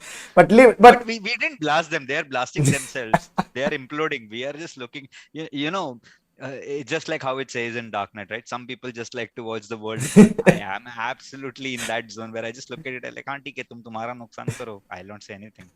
Hmm. brilliant stuff. Thank you so much for wasting so much of time on Arsenal and Barcelona than they do themselves in the transfer market. Like I can explain quantum physics if you teach me, but not the transfer policies what they're Yeah, going no one. through. No That one. only Kroenke can and AFTV can. Only they were shouting bodied, and now look where they are. Thank you so much.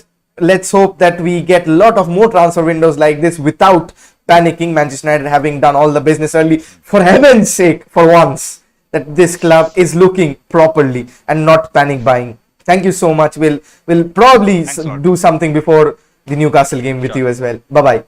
Done. Bye-bye. Bye. Okay, that was Prashant Bhav with his expert, let's say not analysis, expert opinions on the entire saga. We had more banter than usual because the news was a bit slow. Even Fabrizio Romano is starting probably as we speak. I'll just check his feed once more. Nope, it's still the Otson Eduard that has been confirmed. Other than that, Hector Bellerin has joined. Saul will officially join in the few minutes. Loan with 5 million fee and option to buy for 40 million in 2022. Nothing much. Beg your pardon. 1 hour to go in the transfer window. I don't know if that is madness led, but that is the hour that the madness starts. We'll be back after a quick short break. Do subscribe to the channel if you're new here. If you want to donate to the channel, you can do so in the numbers above. Especially, I need some refreshments. I'll be back after a quick break. Final hour of the transfer window will right down to the end of the window, the shutdown on the window will be with you all. So do stay tuned, have a quick break yourselves, and be back in just around 10 minutes to witness the final moments of madness in the transfer window. Be back in a jiffy.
Okay, back after that lengthy spell. It is getting tiring at this point of time. I understand what Fabrizio Romano goes through with everything, with everyday life and everything, just doing 4 hours non-stop. Okay, no other news since that Edward deal for Celtic. Less than 1 hour to go. Still the mayhem ensues at this moment of time. I'm not getting any news as of sorts, very honestly. Okay, Kylian Mbappe has just rejected at that fourth contract offer. Just a second. Camera just moved.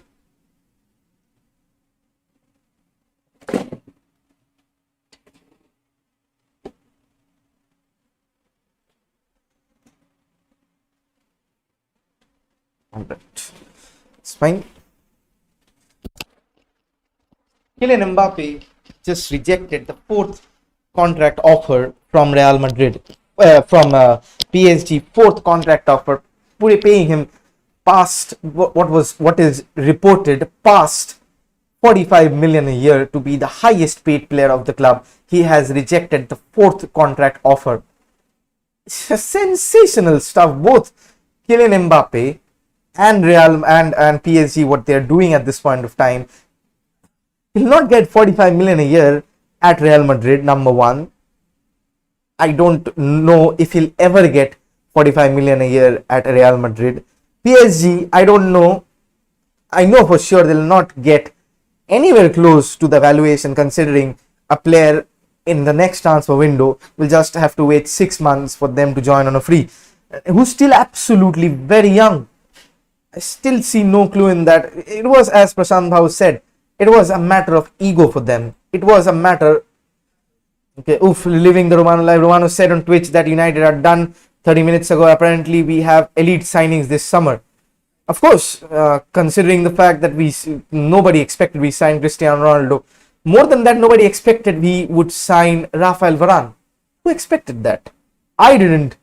100% I didn't expect we'd sign. We'll pull that off. We just, all of us, with recent history, with probably all the players using United to get themselves a better contract, it was just the reverse. Rafael Varane wanted to move to Manchester United, and only Manchester United. Other offers is confirmed by Fabrizio Romano.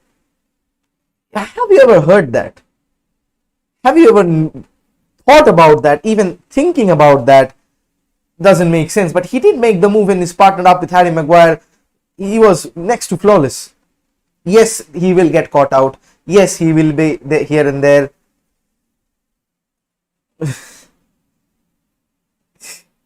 Nobody thought that. Definitely nobody thought about that. I'll see if I get anything else on the news. Final few hours, around 50 minutes to go.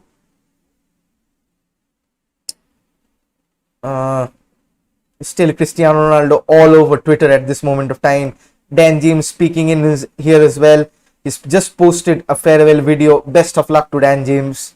Absolutely no complaints about the player. He was very limited with terms of end product, but he'll play very well at the club as a standard of Leeds. The pressing football they play and the space they'll get, it'll probably utilize Dan James. We saw with Wales as well. Whenever Dan James has the ball and has space to run into, which he did not get in Manchester United because all the other teams were formed in a low block, Dan James will suit perfectly at Leeds, and that is why Marcelo Bielsa splashed out 30 odd million for a player of little end product as Dan James.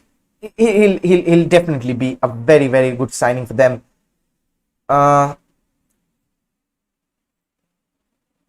Nothing much as of yet other than that.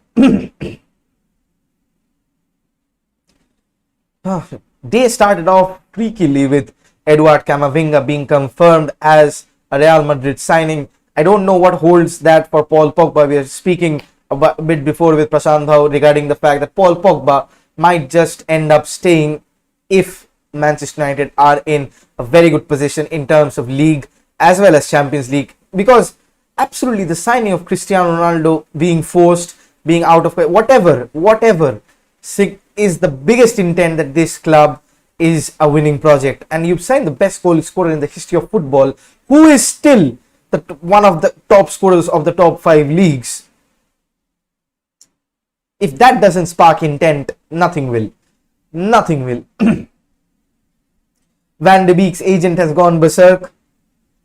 That is how you frustrated. How frustrated you are. Lot of signings. So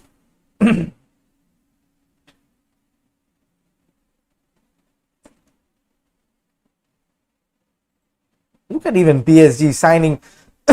PSG probably the winners of the transfer market, hands down, considering they bought Donnarumma, Wijnaldum, Ramos and Leo Messi, all 4 world-class players. Absolutely nothing, not even peanuts, absolutely nothing. No question, and they've managed to keep hold of Kylian Mbappe.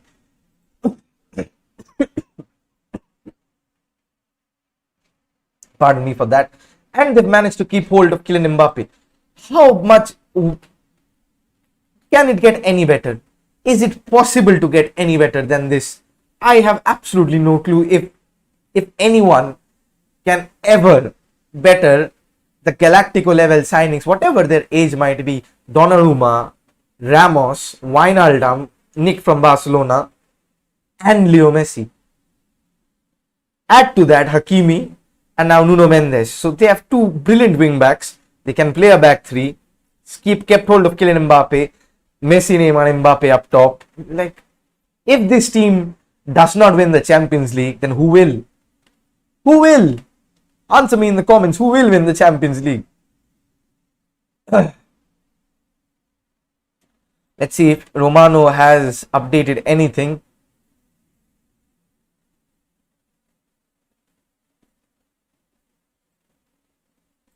Still the Edouard deal that is going on right now. Local time is around 2:45 and still we are going absolutely on strong. If you're new to the channel, do hit the like and the subscribe button. If you want to donate to the channel, you can do so in the number above.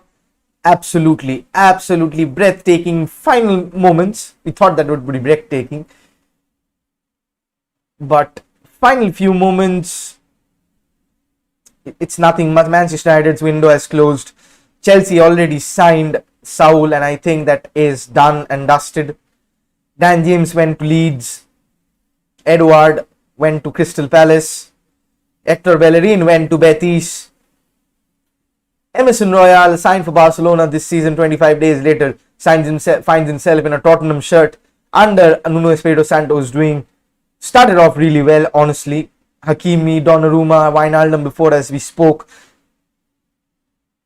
Tremendous stuff.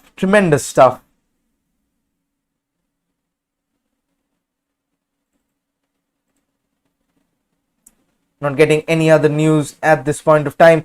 We'll have a new poll at this point of time. I'll end this poll for the moment and create a new poll.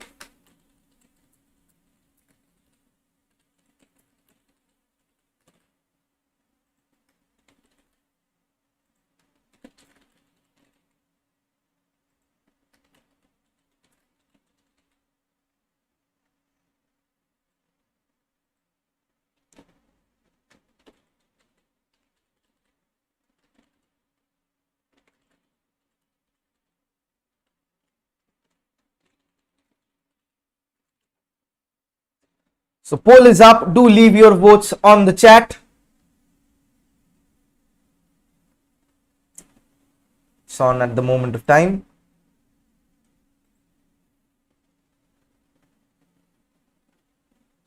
Anthony Martial is taking the France number 9 shirt, which was vacated following the non-selection of Olivier Giroud.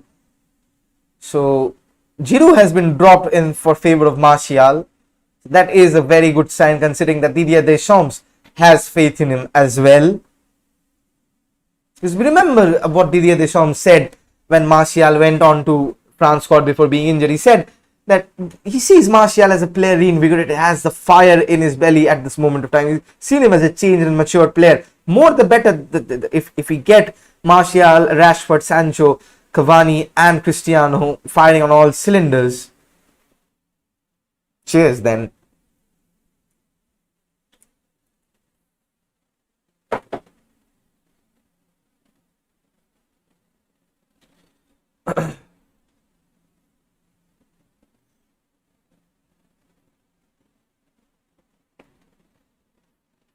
Inter Milan also, you can say that a very good transfer window, considering they sold Lukaku for 98 odd million, Hakimi for close to 70 million, to be honest.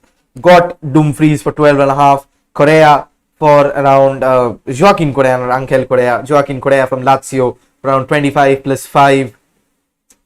Top deals from them as well. Top deals from them as well.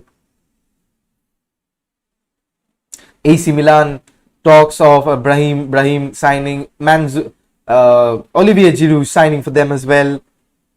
AC Milan will have a tough group in the Champions League with the likes of Liverpool in it. I don't know, that is the proper group of death at this point of time. United also very well in the transfer window. They did very well. They would have done perfect if they signed a DM. And I'll support United with this. We waited on Jadon Sancho. We got down the price. We're probably waiting on targets instead of panicking and buying someone just for the sake of it. Trust, I think whatever the signings have been done, you don't know who's going to be available.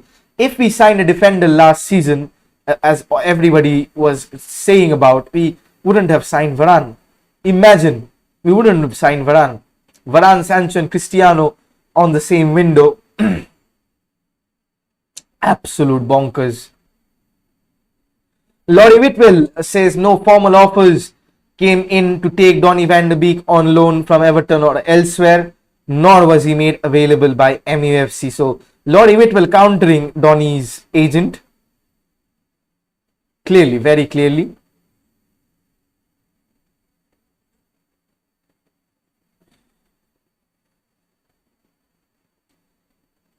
Other than that, just 40 minutes to go on the transfer window for the deadline to absolutely close shut. All you have to do is just hit the subscribe button and share this with your friends and family. So, and get me closer to 2K, folks. Get me absolutely right there to 2K.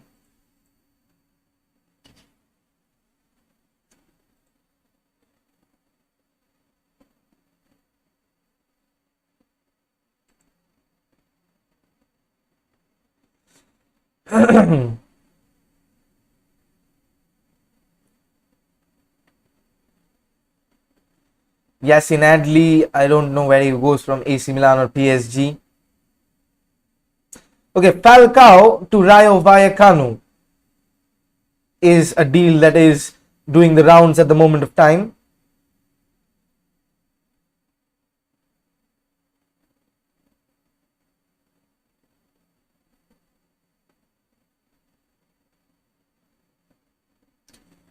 Real Betis has announced the signing of Hector Bellerin on loan from Arsenal. It will be a simple, dry loan. No obligation, no option, nothing to buy, just a loan. Don't know if Arsenal are targeting a right back or something.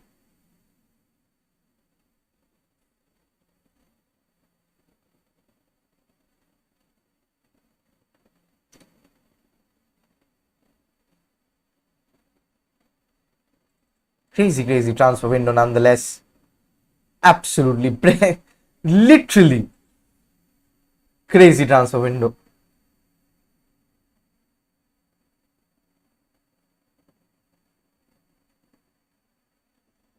Nothing else going on at this moment of time.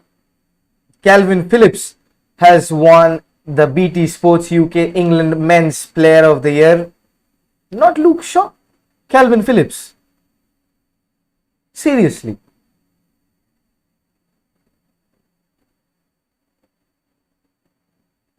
How?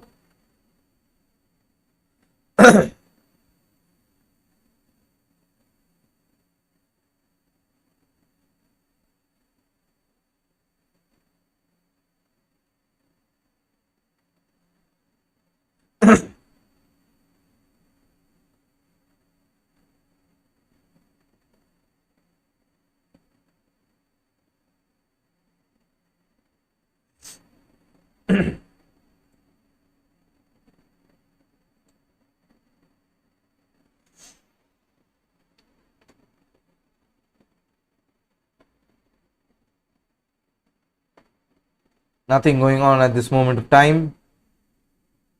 Scott McTominay reels on my feed. Very quiet final few minutes. I'm hearing nothing from Fabrizio. Not hearing, rather. I'd say I'm not seeing anything. Last update he did was the Edouard deal to Crystal Palace from Celtic. Otherwise than that, it has been quiet. Saul deal as well happening in the day. Griezmann joining Atleti on loan with an option to buy for 40 odd million. Terrific stuff, isn't it? Kylian Mbappe rejecting 4 contracts. PSG rejecting 4 bids for Kylian Mbappe. It's going on in tandem at this point of time.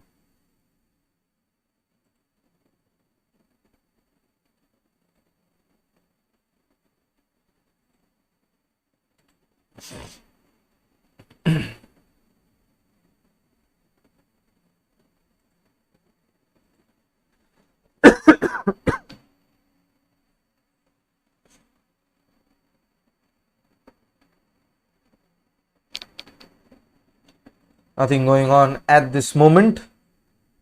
Very quiet final few minutes in the transfer market.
Nothing going on at this moment of time. Awfully quiet, like I am, trying to find out what is on the works.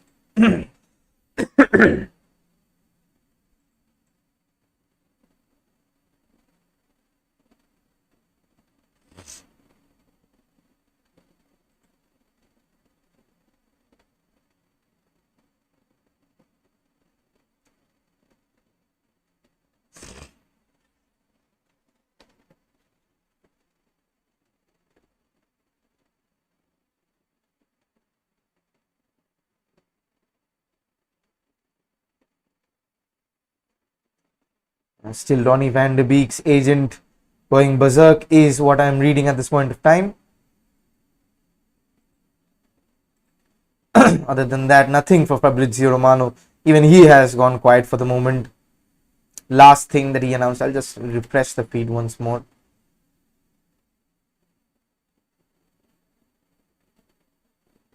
Nope, that is the last tweet that he has made. Edouard from Celtic to Crystal Palace. I think more or less the transfer window is done.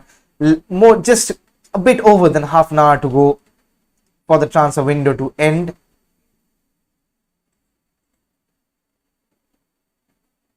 Nothing as such at this moment of time.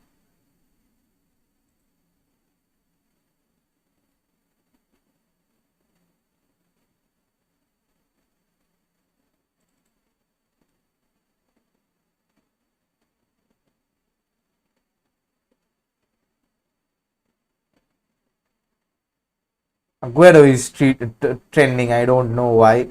Probably the signing of Luke de Jong has made Aguero trending.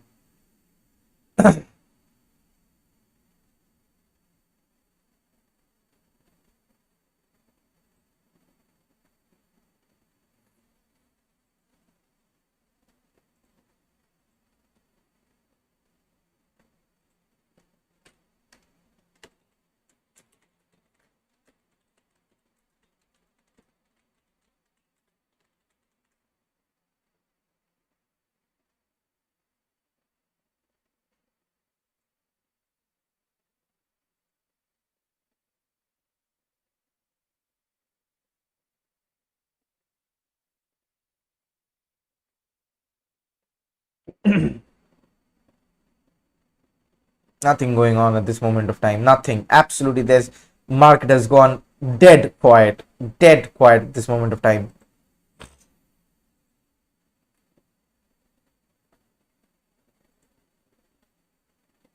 Banters around Luke de Jong and Martin Braithwaite in the Barcelona squad.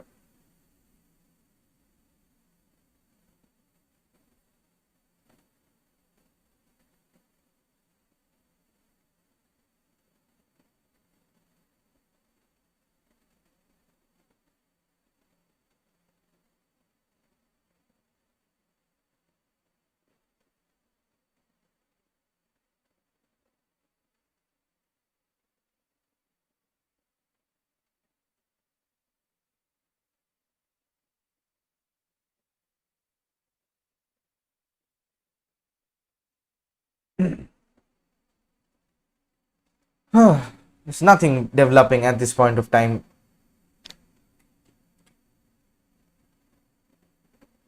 Even Fabrizio is on a break.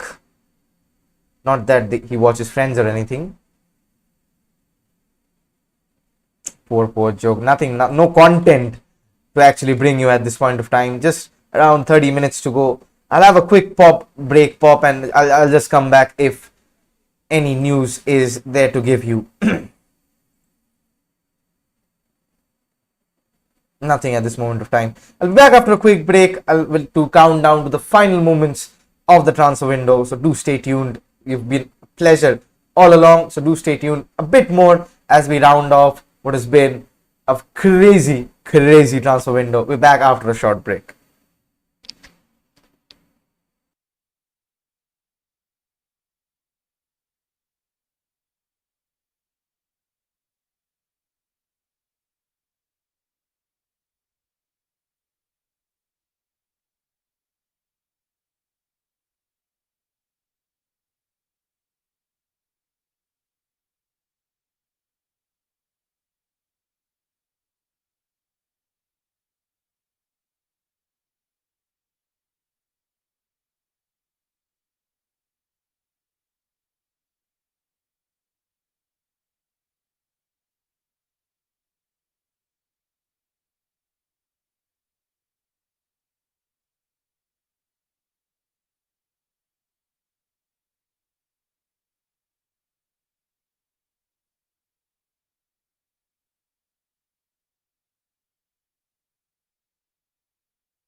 Okay, final few moments in the transfer window, less than 7 minutes to go. Arsenal have completed the signing of Takehiro Tomayusu. Paperwork is signed and completed as Arsenal. It's been officially announced from Bologna. 18 million paperwork signed, deal completed and announced by Arsenal. Another move that caught my eye is that Serge Aurier has left Tottenham Hotspur with mutual termination of his contract. Especially after the signing of Emerson Royal, Serge Aurier, I don't know, is a free agent at the moment of time. Free agents can be registered any point of time at any point of time, so they don't actually fall in deadline day rules. So we'll have to wait and see where Serge Aurier ends up with. But with all the right back slots sealed, with all the berths sealed, I don't think there are any more free agents left of the caliber of Serge Aurier to drag the deal across. Probably, I don't think so. Probably he can sign for Arsenal since Hector Bellerin is out on loan, and they'll benefit. Arsenal will definitely benefit from the signing of Serge Aurier, considering he's a much better right back than what they have at this moment of time. They just have Callum Chambers, who's not a right back. They have Cedric Suarez, who's not an Arsenal quality right back at this point of time. He's wrong side of his 30s, but definitely Arsenal could do with the Serge Aurier. Other than that, final 5 minutes or so. Yep, Fabrizio has just announced, Tottenham have officially announced the departure of Serge Aurier following the mutual termination of his contract. Griezmann, I'm hearing it's a 2-year loan deal instead of one. Something which we did not expect, but something that happened at this point of time. Have to still wait and see on the proceedings with regards to that.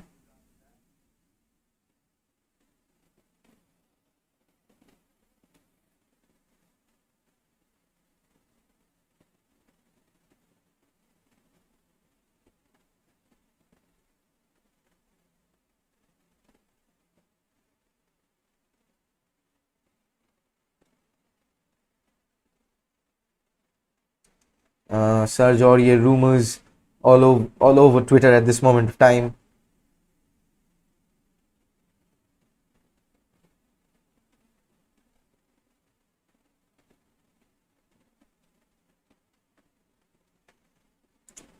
Just waiting the final few moments before we sum up the entire transfer window in around 5 or 10 minutes. What we have. Lingard is back in the England setup.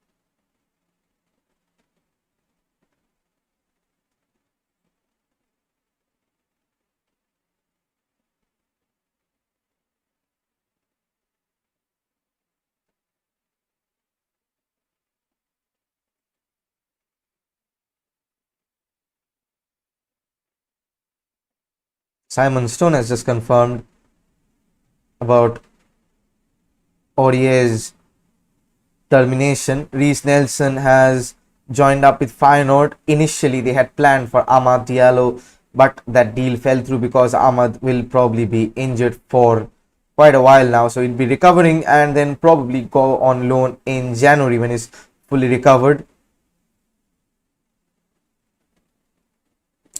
And that nothing much to report as we count down to the final minutes of this epic transfer window that we just had. Less than 2 minutes. Not less than. I did not break anything. That's good news, or else my mother would have broken me first thing in the morning. It's already morning, close to 3:30 a.m. over here. Final moments to go before the transfer window officially closes shut. If the paperwork is, remember the fax machine scenario, the fax delay scenario, which still lets us have David De Gea. Immense scenes that we had at that point of time. Fax machine, final, even the deal, everything was agreed. Keylor Navas was packing his bags to come to Old Trafford in a replacement as a swap deal for David De Gea, and the fax machine, courtesy of Ed Woodward. I don't know how they managed to pull that off, but essentially a very, very good deal with regards to that. Huh.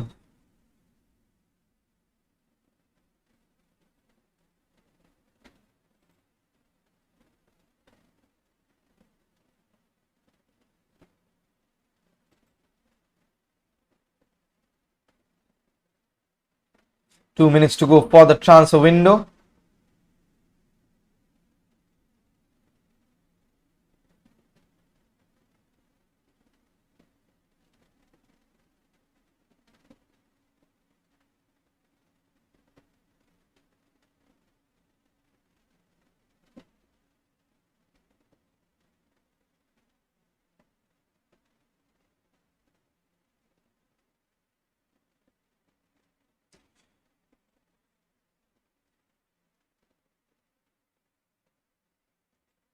Still final few minutes.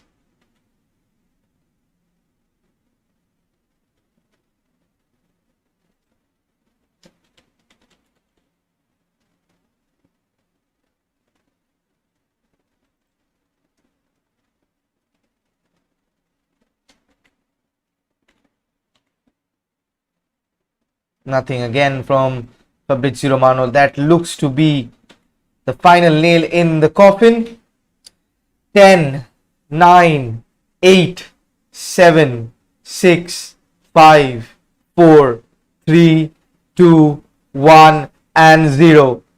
Absolutely 0 at this point of time. Transfer window has closed shut.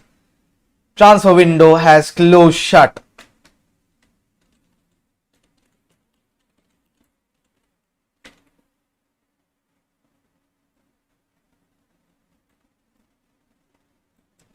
Let me just arrange that shit. Transfer window has just closed shut, and that is a wrap for things as it stands. Absolutely impressive. Absolutely impressive.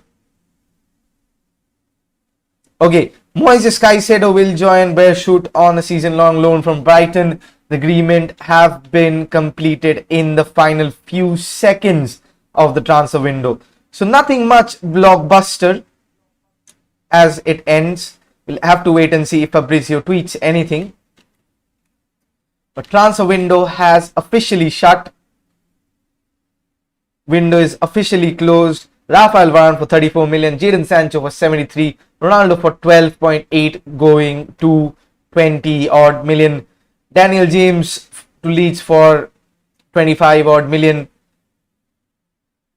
Immense transfer window for essentially Manchester United. Yep, that is effectively it. Let's recap a bit essentially. I'll start off with what went through before the transfer season kicked in. There were rumors about Leo Messi.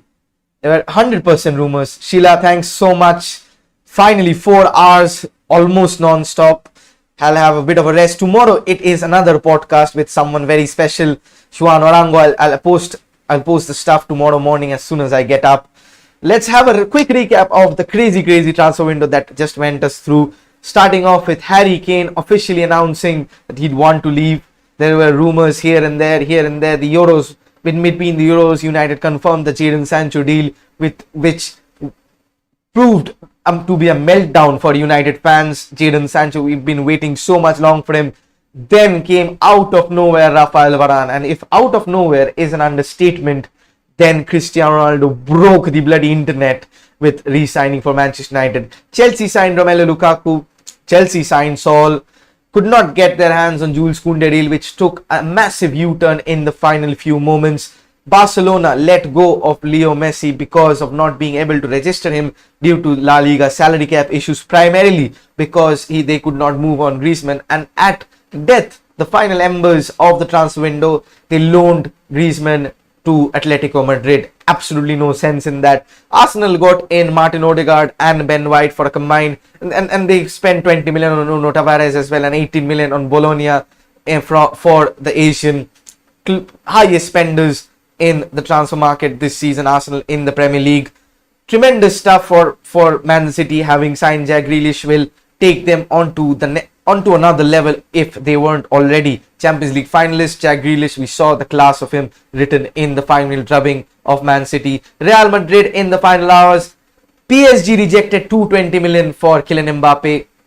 They don't want money, they want their pride to be satisfied, and Real Madrid did not waste time and signed up Camavinga. What that does for Paul Pogba, we are still yet to see. He has not been sold, so is not Donny van de Beek. They all remain at Manchester United. Just have a quick check if Fabrizio has tweeted anything at this point of time. My Twitter has gone down. I don't know. Twitter is not working at this point of time. Trying to reload the whole thing.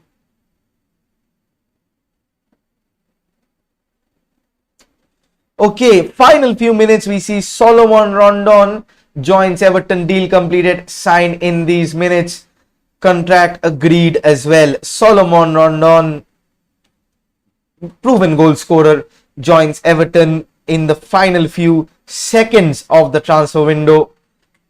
Other than that, it has been a crazy transfer window with Leo Messi and Cristiano Ronaldo moving in the same window. Harry Kane not being granted his move. Rafael Varane, Sergio Ramos, Real Madrid's preferred centre-back pairing, also moving and not having signed a replacement. That casts a long shadow of doubt over Real Madrid's league as well as Champions League challenges if possible, because they just have Eder Militao. They did sign David Alaba, but that is just half of the missing piece in the jigsaw.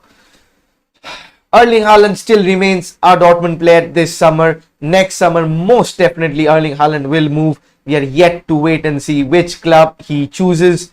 With the signing of Cristiano Ronaldo, I doubt they will go for Erling Haaland anytime soon. Probably Harry Kane, he has been staying. There were no options of Harry Kane leaving, and he's already 28. I don't think anyone would invest close to 100 million for a 29-year-old player. Not even Manchester City. They are very smart in the transfer market. Chelsea with Lukaku. Chelsea, more or less a very, very good window, especially to cap it off with Saul. Arsenal, again, I spoke about Arsenal in the Bundesliga. The Bayern have signed Dayot Upamecano and Marcel Sabitzer, both from RB Leipzig, as well as taken their manager. So it would be immense. Liverpool, we expect Liverpool to make a lot more signings, but they're just content with Ibrahima Konate, just the only defender that was coming in. Other than that, all in all, a crazy transfer window. Final 4 hours was absolutely majestic, and I'm absolutely knackered. We'll meet you all tomorrow, same at around 10:30 p.m. or 9:30 p.m. I'm not sure, with a special podcast summing up the entire European transfer window, talking about Indian football as well. So with that, thank you for all your support. If you want to support the channel and support me, you can donate to the numbers above. And other than that, if you want to share this channel, you're all at liberty to do so. Do share, do subscribe, do like. It's been an ethereal 30 days of the transfer window that I've been covering on my socials, all my sources and stuff. Thank you for all your support. Thank you for all your love and warmth. We'll be back tomorrow as usual, and also with the international break, we'll be covering the international matches as well. With that, wishing you a very good night. It has been a very good transfer window, and you've been a very good audience. I'm your host, Neil. This is for Netflix Football. Bye bye. Good night. Stay safe, and glory, glory, Man United. Come on, I had to say that. And Viva Ronaldo as well. Bye bye. Good night. Stay care.